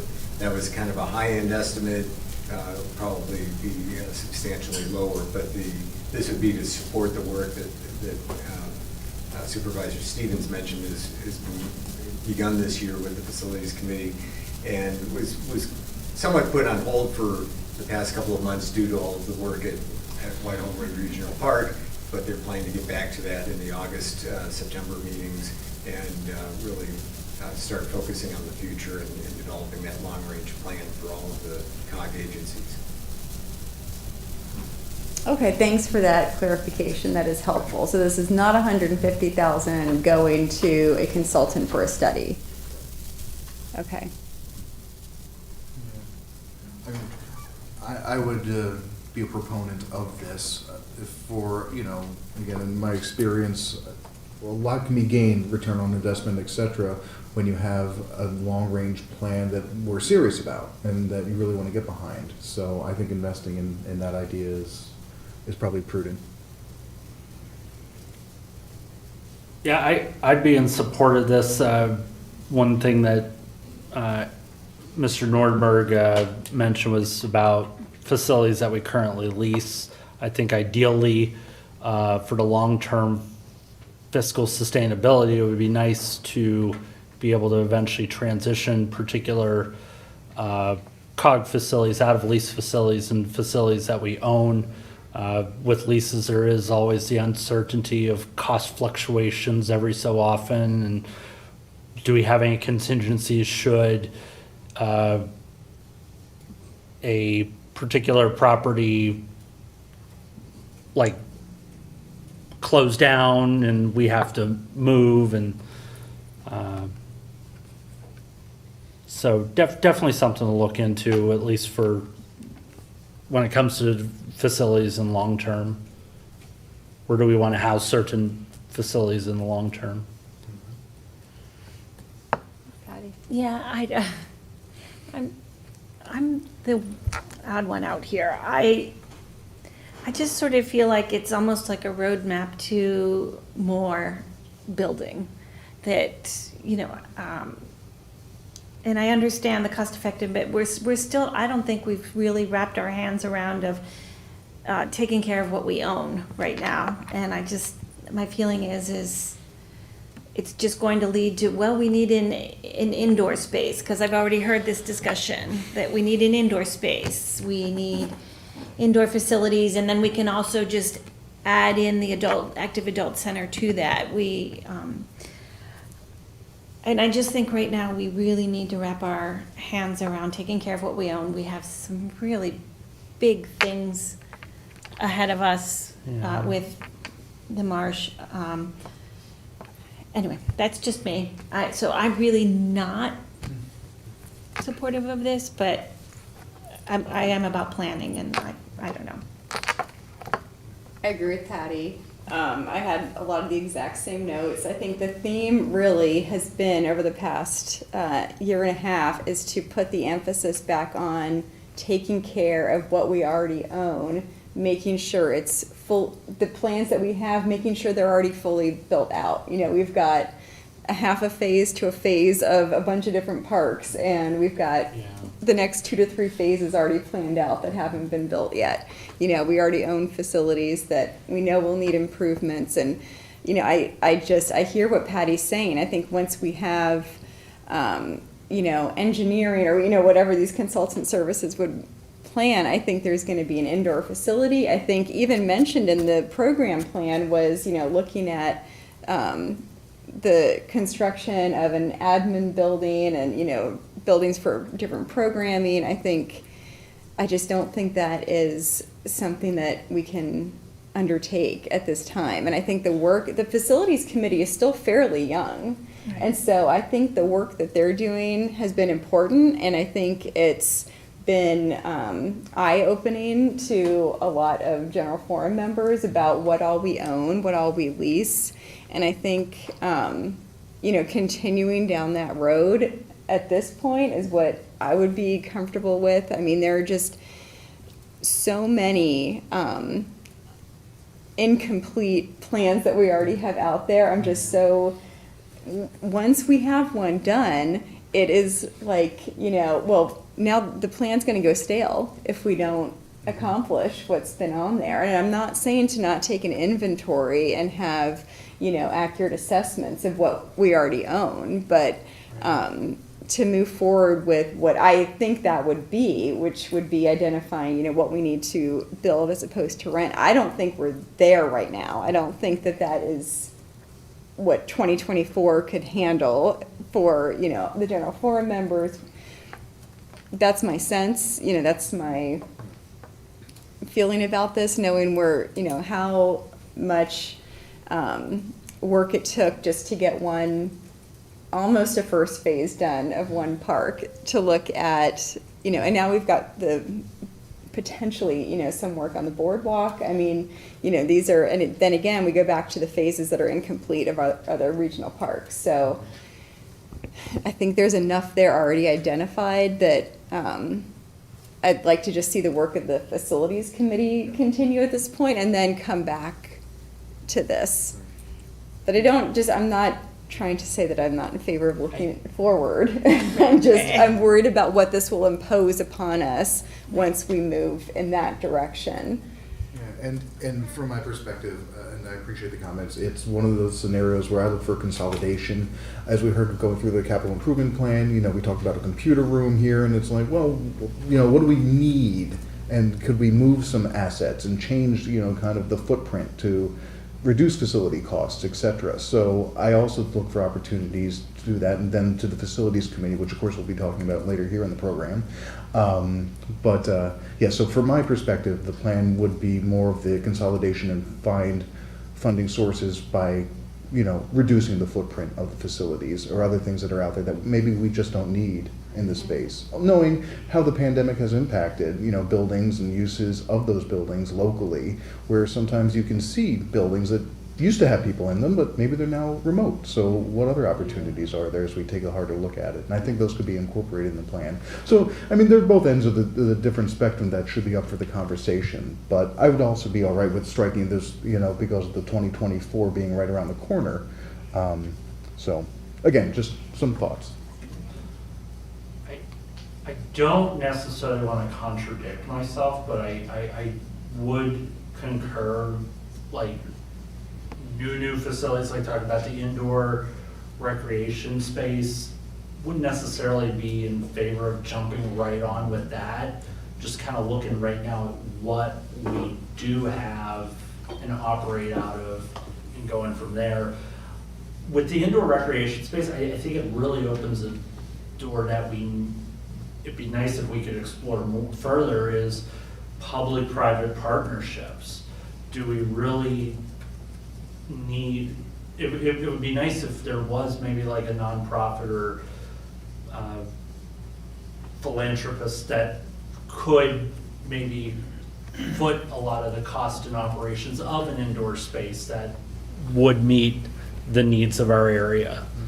And maybe we can participate somewhere on the sidelines of helping that be successful without having to float 100% of that bill. So, to sum up, are we saying to strike this, but we have the 150, but we have, we'd like to see the facility work, the work of the facilities committee continue as it has been moving forward? Okay. Yep. Okay, let's see, 5-year staffing and study plans comments.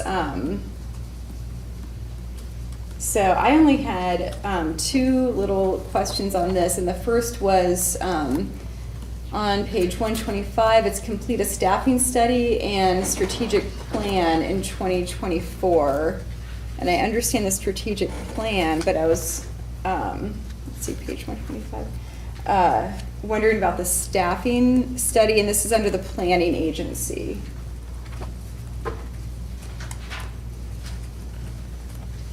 And it has a TBD.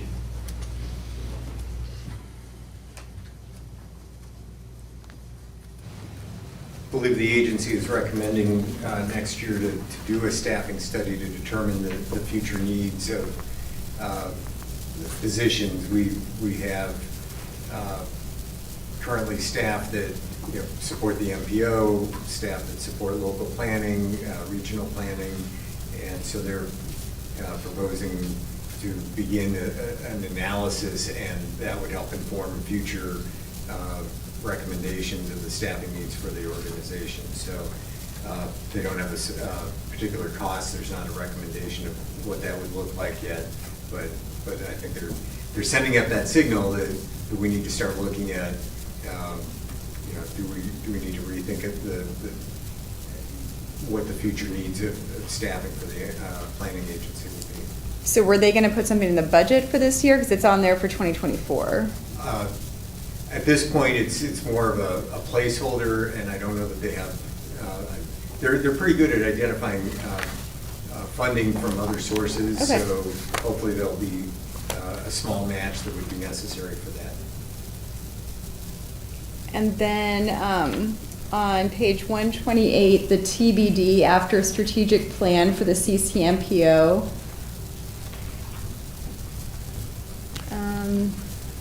Was that, I didn't know if that was identified somewhere else. Was that just anticipated costs associated with implementing that, or?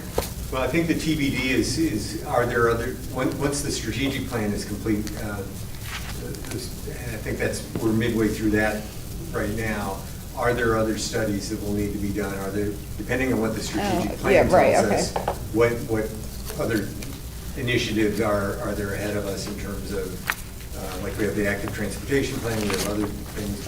Are there other items that the plan will identify we need to do in the future that we just don't know about yet? Okay, so we'll likely see something under that, because that strategic plan is just about done, so we'll probably see something under there. Okay. Other comments on this item? Nothing. Jeremy, anything on that? This is the 5-year staffing and study. About the 5-year staffing study, I'm almost kind of, I don't know, I kind of almost see that could have gone hand in hand with the classification and compensation study when you're already looking at, I imagine you're looking at current staffing and what they do and such, so. Yeah, I was thinking that too. Maybe there's something they can take out of there for where the consultant looked at planning. yeah. So, maybe that's why that's TBD for the cost too. Maybe they're hoping that some of the input from the Right. class and compensation study can inform whatever consultant they have for that. I don't know if you'd comment on that. Yeah. So the consultant, the GovHR that worked on the classification compensation study was charged to look at current positions and assess, are they, do their job descriptions need to be updated in any way? Are they classified appropriately in terms of the pay plan? And what is the market cost for that position? It was not to look at the workload or the tasks and whether we need to have more or different staffing positions. Parks and Recreation had a staffing study done last year, and I think the results of that need to be relooked in terms of what the timing and the ambition was behind that.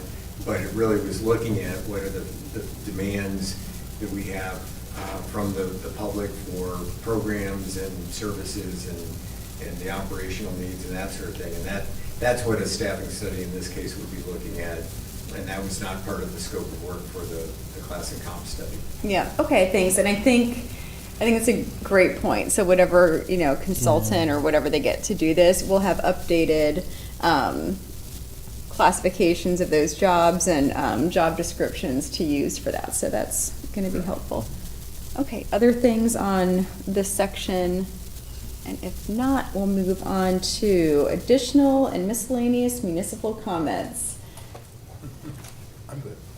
Okay, you're covered. Patty, anything else?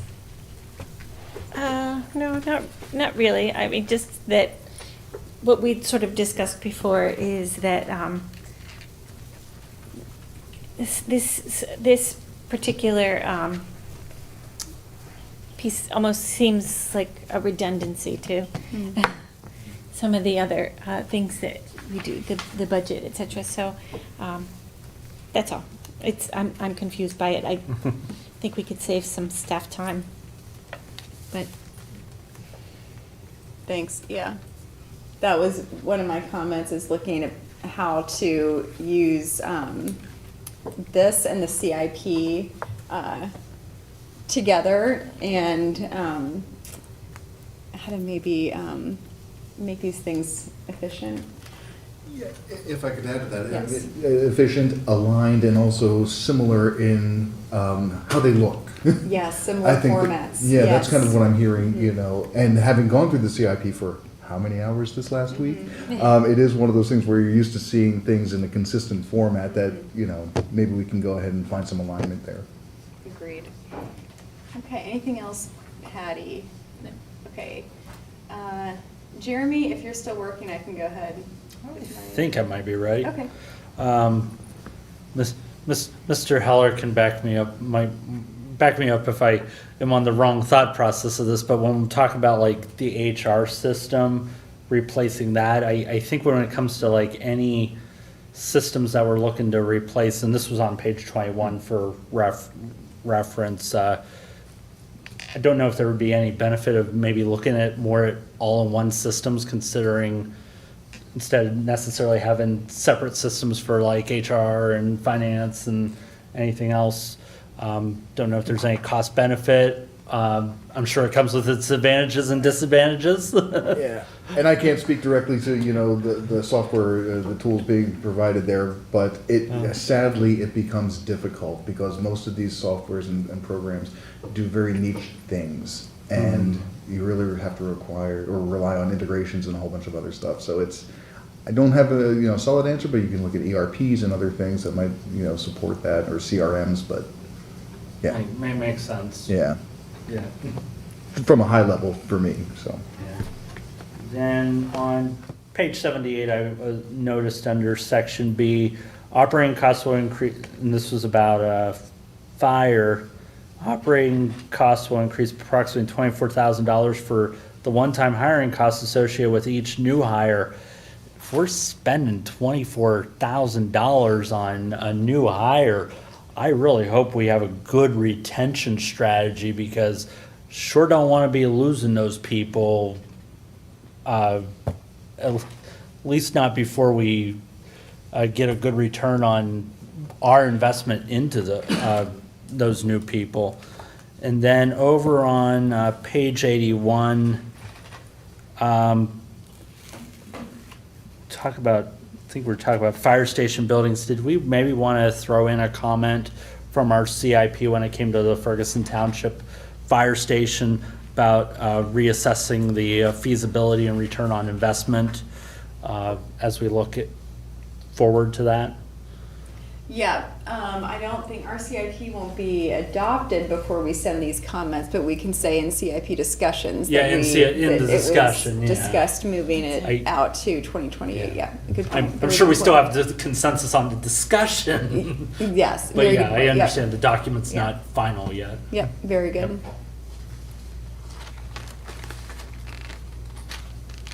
That's Is all. that it? Okay. I only had a couple of things. One comment would be for a request for COG to work on a fund balance policy, which we've talked about a lot. Another comment would be to review the COLA formula so that, to bring it more in line with the process and numbers used by municipalities. And then I just wanted to kind of note, back on page 119, it says that, and this is related to the boardwalk, it says that, so on page 119, under B, revenue changes for 2024, capital fundraising efforts for the replacement of the boardwalk will continue. Engineering is going to follow in 2024. So I just wanted to acknowledge that, and probably I would want to put a comment in there because it says fundraising will begin in 2023 and engineering to follow in 2024. I guess my comment would be I don't see that as a 2024 project, engineering of the boardwalk. I don't think we'd be there. I agree. Yeah, I would agree. I do have a related comment on that. When we're talking about fundraising, maybe we need to take another look at some of the partnerships we have when it comes to Millbrook Marsh. Are those partnerships financially investing into the marsh or providing some type of in-kind support for the municipalities that are financially supporting that? Okay, so maybe in that comment, prioritize the partnerships that and the discussions on funding, on partnerships and contributions of all Whether stakeholders. And yeah. Yes. Okay, that's all I had. Anything else at all on program plan? Okay, I'm not seeing anything. It looks like we do need a motion to direct staff to provide the COG executive director with comments on the program plan as discussed by the board. So moved. This is Patty. Okay, is there a second? All right, Mr. Thompson will second that. Okay, all those in favor, please say aye. Aye. Aye. Any opposed, say no. Okay, thank you. Thanks so much for coming and being so helpful. And we will take, let's just take a 5-minute recess Yes. at this point, just 5 minutes, okay. Thank you. I'm back at 9:49. Thank you. Oh, yeah.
Us back to order, and we're moving on to discussion and authorization for public hearing on the draft ordinance amendment to Chapter 15, Motor Vehicles and Traffic, Part 4, General Parking Regulations, and we'll go to Jenna Wargo. Thank you. Provided in the agenda is a red line and clean draft amendment, to Chapter 15, Motor Vehicles and Traffic, Part 4, General Parking Regulations, proposed by staff after completing the implementation of T2 parking systems. This amendment will align township code with practices utilizing the new parking permit and parking ticket system. Staff's recommendation is that the board authorize a public hearing. Thank you, and let's go ahead and start with a motion. Oh, sorry, this is Patty. This is Patty, now that I have your attention. I move that the Board of Supervisors authorize the advertisement for a public hearing to amend Chapter 15, Motor Vehicles and Traffic. Okay, is there? And this is Matt Hiller with a second. Okay, any discussion on this item? Not seeing any. Okay, all those in favor, please say aye. Aye. Right? Any opposed, say no. Okay, thank you. Then up next is appointment of Supervisor Matt Heller to Center Region Council of Governments Committees and appointments to fill vacancies. Thank you, Madam Chair. Provided with the agenda is a brief narrative discussing the vacancies and the need for the board to consider appointments for the COG vacancies to be filled.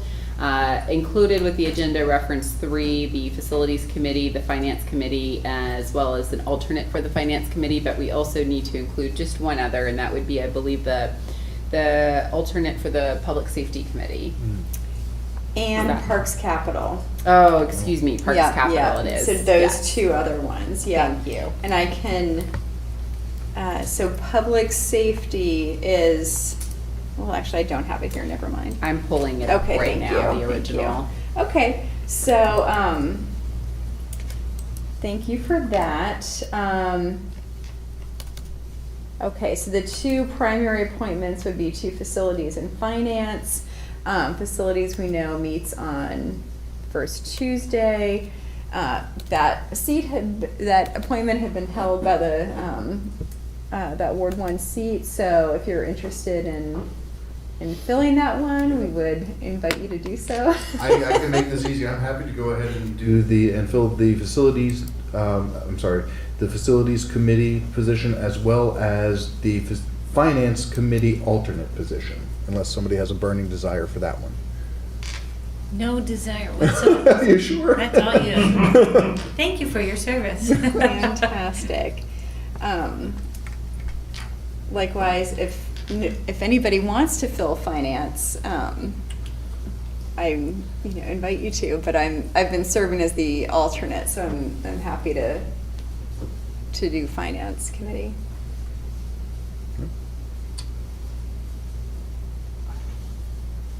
Say historically, it seems like usually the most tenured member of the board or the most financially experienced member of the board,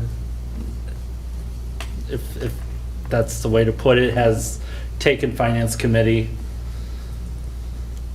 I think it has been usually chair or vice chair does do finance. It's just, it's a large learning curve is what I'd say on that one. That one and CCMPO may be the other one that's a kind of big learning curve. Thinking back to past finance committee members, they were either the chair or vice chair. Yeah, so I think this is great to have, some good rotation in here for Sure. for alternate and I can be the backup for Parks Capital if that's the other one we needed. Is that what we needed? we do need Parks Capital, yeah. And we need a public safety alternate. Correct. Oops. When do we have an idea of their schedule or? Public Safety meets the second Tuesday at 12:15. Second Tuesday, 12:15, and it's the alternate position? Yes. For public safety. Okay, and who's the primary? I'm just curious. Oh. Can I take an alternate on that one too? I mean, Sure. yeah, that's Yes. near and dear to my heart with risk management and everything, so, yeah. Fantastic. Okay. And excuse me, was there determination for the Parks Capital? Alternate? Yeah, well, actually, yes, the alternate for Parks Capital. Me. Okay, thank you. Okay. Thank you. Okay, so do we need a motion on those appointments? Yes. Okay. A motion for Supervisor Matt Heller to serve as the alternate for the Facilities and the Finance, as well as the Public Safety Committee. And then He's the, He will be Yeah. primary on facilities. Facilities. Apologies. Okay. All right, so the motion would be that Supervisor Matt Heller would serve as the primary committee representative for the Facilities Committee, the alternate for the Finance Committee, and alternate for the Public Safety Committee. And then also Supervisor Patty Stevens to serve as the alternate for Parks Capital, and Chair Strickland to serve as the Finance Committee representative for the COG Committee. You've got it all. Okay, so that was the motion. If someone wants to move that. This is Matt Heller. I'd like to make the motion that we accept the motion as read by the township manager. this is Patty, I'll second. Okay, any other discussion? Okay, all those in favor, please say aye. Aye. Aye. Any opposed, say no. Okay, thank you. And we will move to board member request, light pollution discussion with Supervisor Patty Stevens. Oh boy. Okay, I can make this pretty quick because what prompted me to do this was I was reading an article about light pollution, and then there was a discussion about installation and developments and things like that, and it just led to all these questions about our lighting ordinance and things I actually don't know and I couldn't find.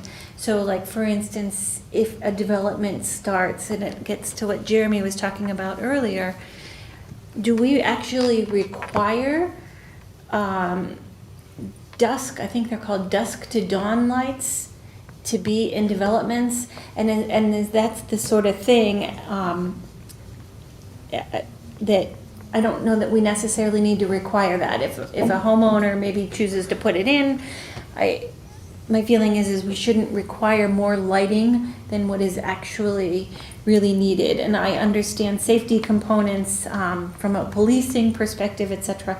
But I do worry about it, getting back to our being stewards of the land, etc.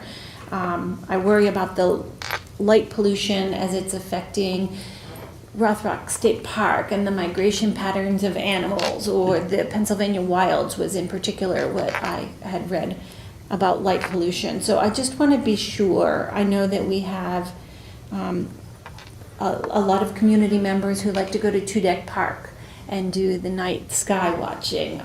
So I wanted to maybe just look at our lighting ordinance, or see if staff could maybe take a look at lighting ordinance, if people would support that, through the lens of, maybe a more dark skies or a green oriented lens, to just make sure that we really we're not doing too much. We're not overlighting the world, our region, not the world, our region. No, go ahead, please. Certainly staff could put together a review of the ordinances with reference to which ordinance discusses residential, commercial, and how, and describe what practices are in place to enforce that. So we could really just do a summary of what the township, has the authority to provide governance on, and bring that to a future board meeting that would aid in the discussion, so the board could discuss with, adequate information in front of you all, with time to digest from the time that it's released in the agenda packet to the board discussion. So I'd be happy to suggest, and of course Jenna, our planning and zoning director, would probably take the lead there on that. But that, I think just putting together, I'll call like a package of information that the board can review, and then you can have that discussion if that would be helpful, unless if you wanted us to kind of reference what we can recall at this point in time in the evening. No. Okay, all right. So yeah, that would be my recommendation, is that we just take some time to do some research and pull references from our ordinance, so you can have that discussion. Yeah, that'd be great. Okay, is that what you were That looking is for? I'd be exactly- interested in that, so, Yeah. okay. Yeah. And if I may too, related to the Pine Grove Small Area Plan Advisory Committee, right, that was part of the Dark Skies Initiative and other things that we had heard about in there. So if that could be incorporated as some in there, that'd be fantastic. Thank you. Absolutely. So we'll put some information together and bring it back to a future board meeting. Probably not the August 1st, possibly August 15th or the first meeting in September. That's what we'll aim to try to do. And if we need to provide an update for an extension, we'll let you know. Yeah, no, really, there's no rush. It just was something that I'd like to get on and have the discussion, and so that's amazing. Thank you. Anything, Jeremy, do you have any comment on that? Yeah, I did look over the lighting ordinance. It did make me pose the question about exterior lighting on rental housing, because I have noticed there are some tenants that may just leave an exterior light on, never, even though they have the option to flip the switch off, they never do. And then you get lighting shining in on other buildings depending on where that's at and how it's set up. I do think the ordinance does cover some of Patty's concerns, at least addressing like spillover and light trespass, but I do question the enforcement of that, because I even had heard from a resident recently about a neighbor that has a floodlight that's always on and it's shining in their windows and just kind of creating a nuisance. And I found it interesting when looking at section 4.152 when it talks about requirements for residential outdoor lighting. I just noticed in this one section it says it is recommended that non-cutoff luminaries such as floodlights shall be equipped with glare shields, and then it goes on. Well, if you look at the ordinance, it says if the word shall is used, that means it's required. But they preface this with it's recommended. So it kind of like contradicts itself. You're not saying I'm required to do this, it's recommended. So just one of the many opportunities, if we do take a deeper dive on this, to look into. And maybe this is one of those things where the scope starts narrow, where we say, what can we do as a township to reduce this? Because I know there's a specific light on Deepwood that nobody owns, that's on a pole that somebody's paying for, that is lit all the time. It's a big one of those, sodium. Oh, yeah. That all the neighbors are saying, this is probably about a year or two ago, can we just turn that thing off? Saying, I don't know. So, okay. That's like very the good. only one that I'm aware of in Ferguson Township. I know Patton has a few in Park Forest, but yeah. Okay. Thank you. Do you need a motion on that? To ask staff to look into township lighting ordinances and requirements? Yes, generally we will look for the board to make a motion on board requested items, just to ensure that we're doing as directed. Thank you. Okay. I Mr. Thompson, would move forward with the with what the chair had stated, moving forward with looking into this. This is Patty, and I'll second. Okay. Any other discussion? Okay. All those in favor, please say aye. Aye. Any opposed, say no. Okay. Thank you. Thanks, Patty, for bringing that up. That's going to be interesting to look at and discuss. Next is communications to the board. I'll just share, I had a couple of emails regarding asking Ferguson Township to support the county getting a humane officer. That was in regards to strategic plan discussions. And again, I'll just note that the strategic plan will be coming back up for discussion for anyone who couldn't make it tonight. So that'll be back on. Any other items to share? I too had that communication relating to the humane officer, as well as two others. One relating to manholes on East Pine Grove Road being significantly louder after the repaving.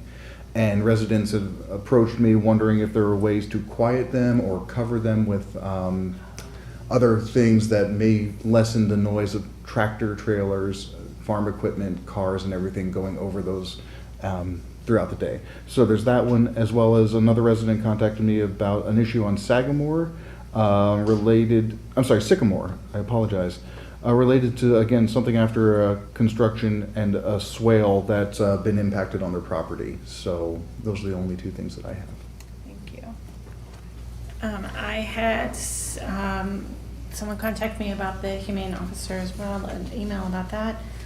I had some other residents contact me about potential things for the code enforcement officer to look at, like overgrowth of branches on some properties, etc. And again, just some other, I think as people are out and about walking more, you know, they tend to notice things and tend to report them, and I pass them on to staff about just mostly to deal with code enforcement and having the code officer check things out, but I usually refer those to staff, so. Yeah. Okay. Is there anything? I received communications regarding the process of filling vacancies on the Board of Supervisors, plastics, spongy moss and greenbrier, as well as park forest. Communications regarding abandoned properties, community gardens and solar facilities, stormwater concerns, fireflies, pesticide application, light pollution, on-lot septic systems, and I also would like to share, I was invited to the Baileyville Community Picnic, which I did attend this past week. I am looking forward to having the cinnamon rolls that I bought during the pie and cake auction tomorrow morning. So very good event. I heard there was about 78 people that attended for just to listen to bluegrass and have a picnic dinner and enjoy some pie. Very good.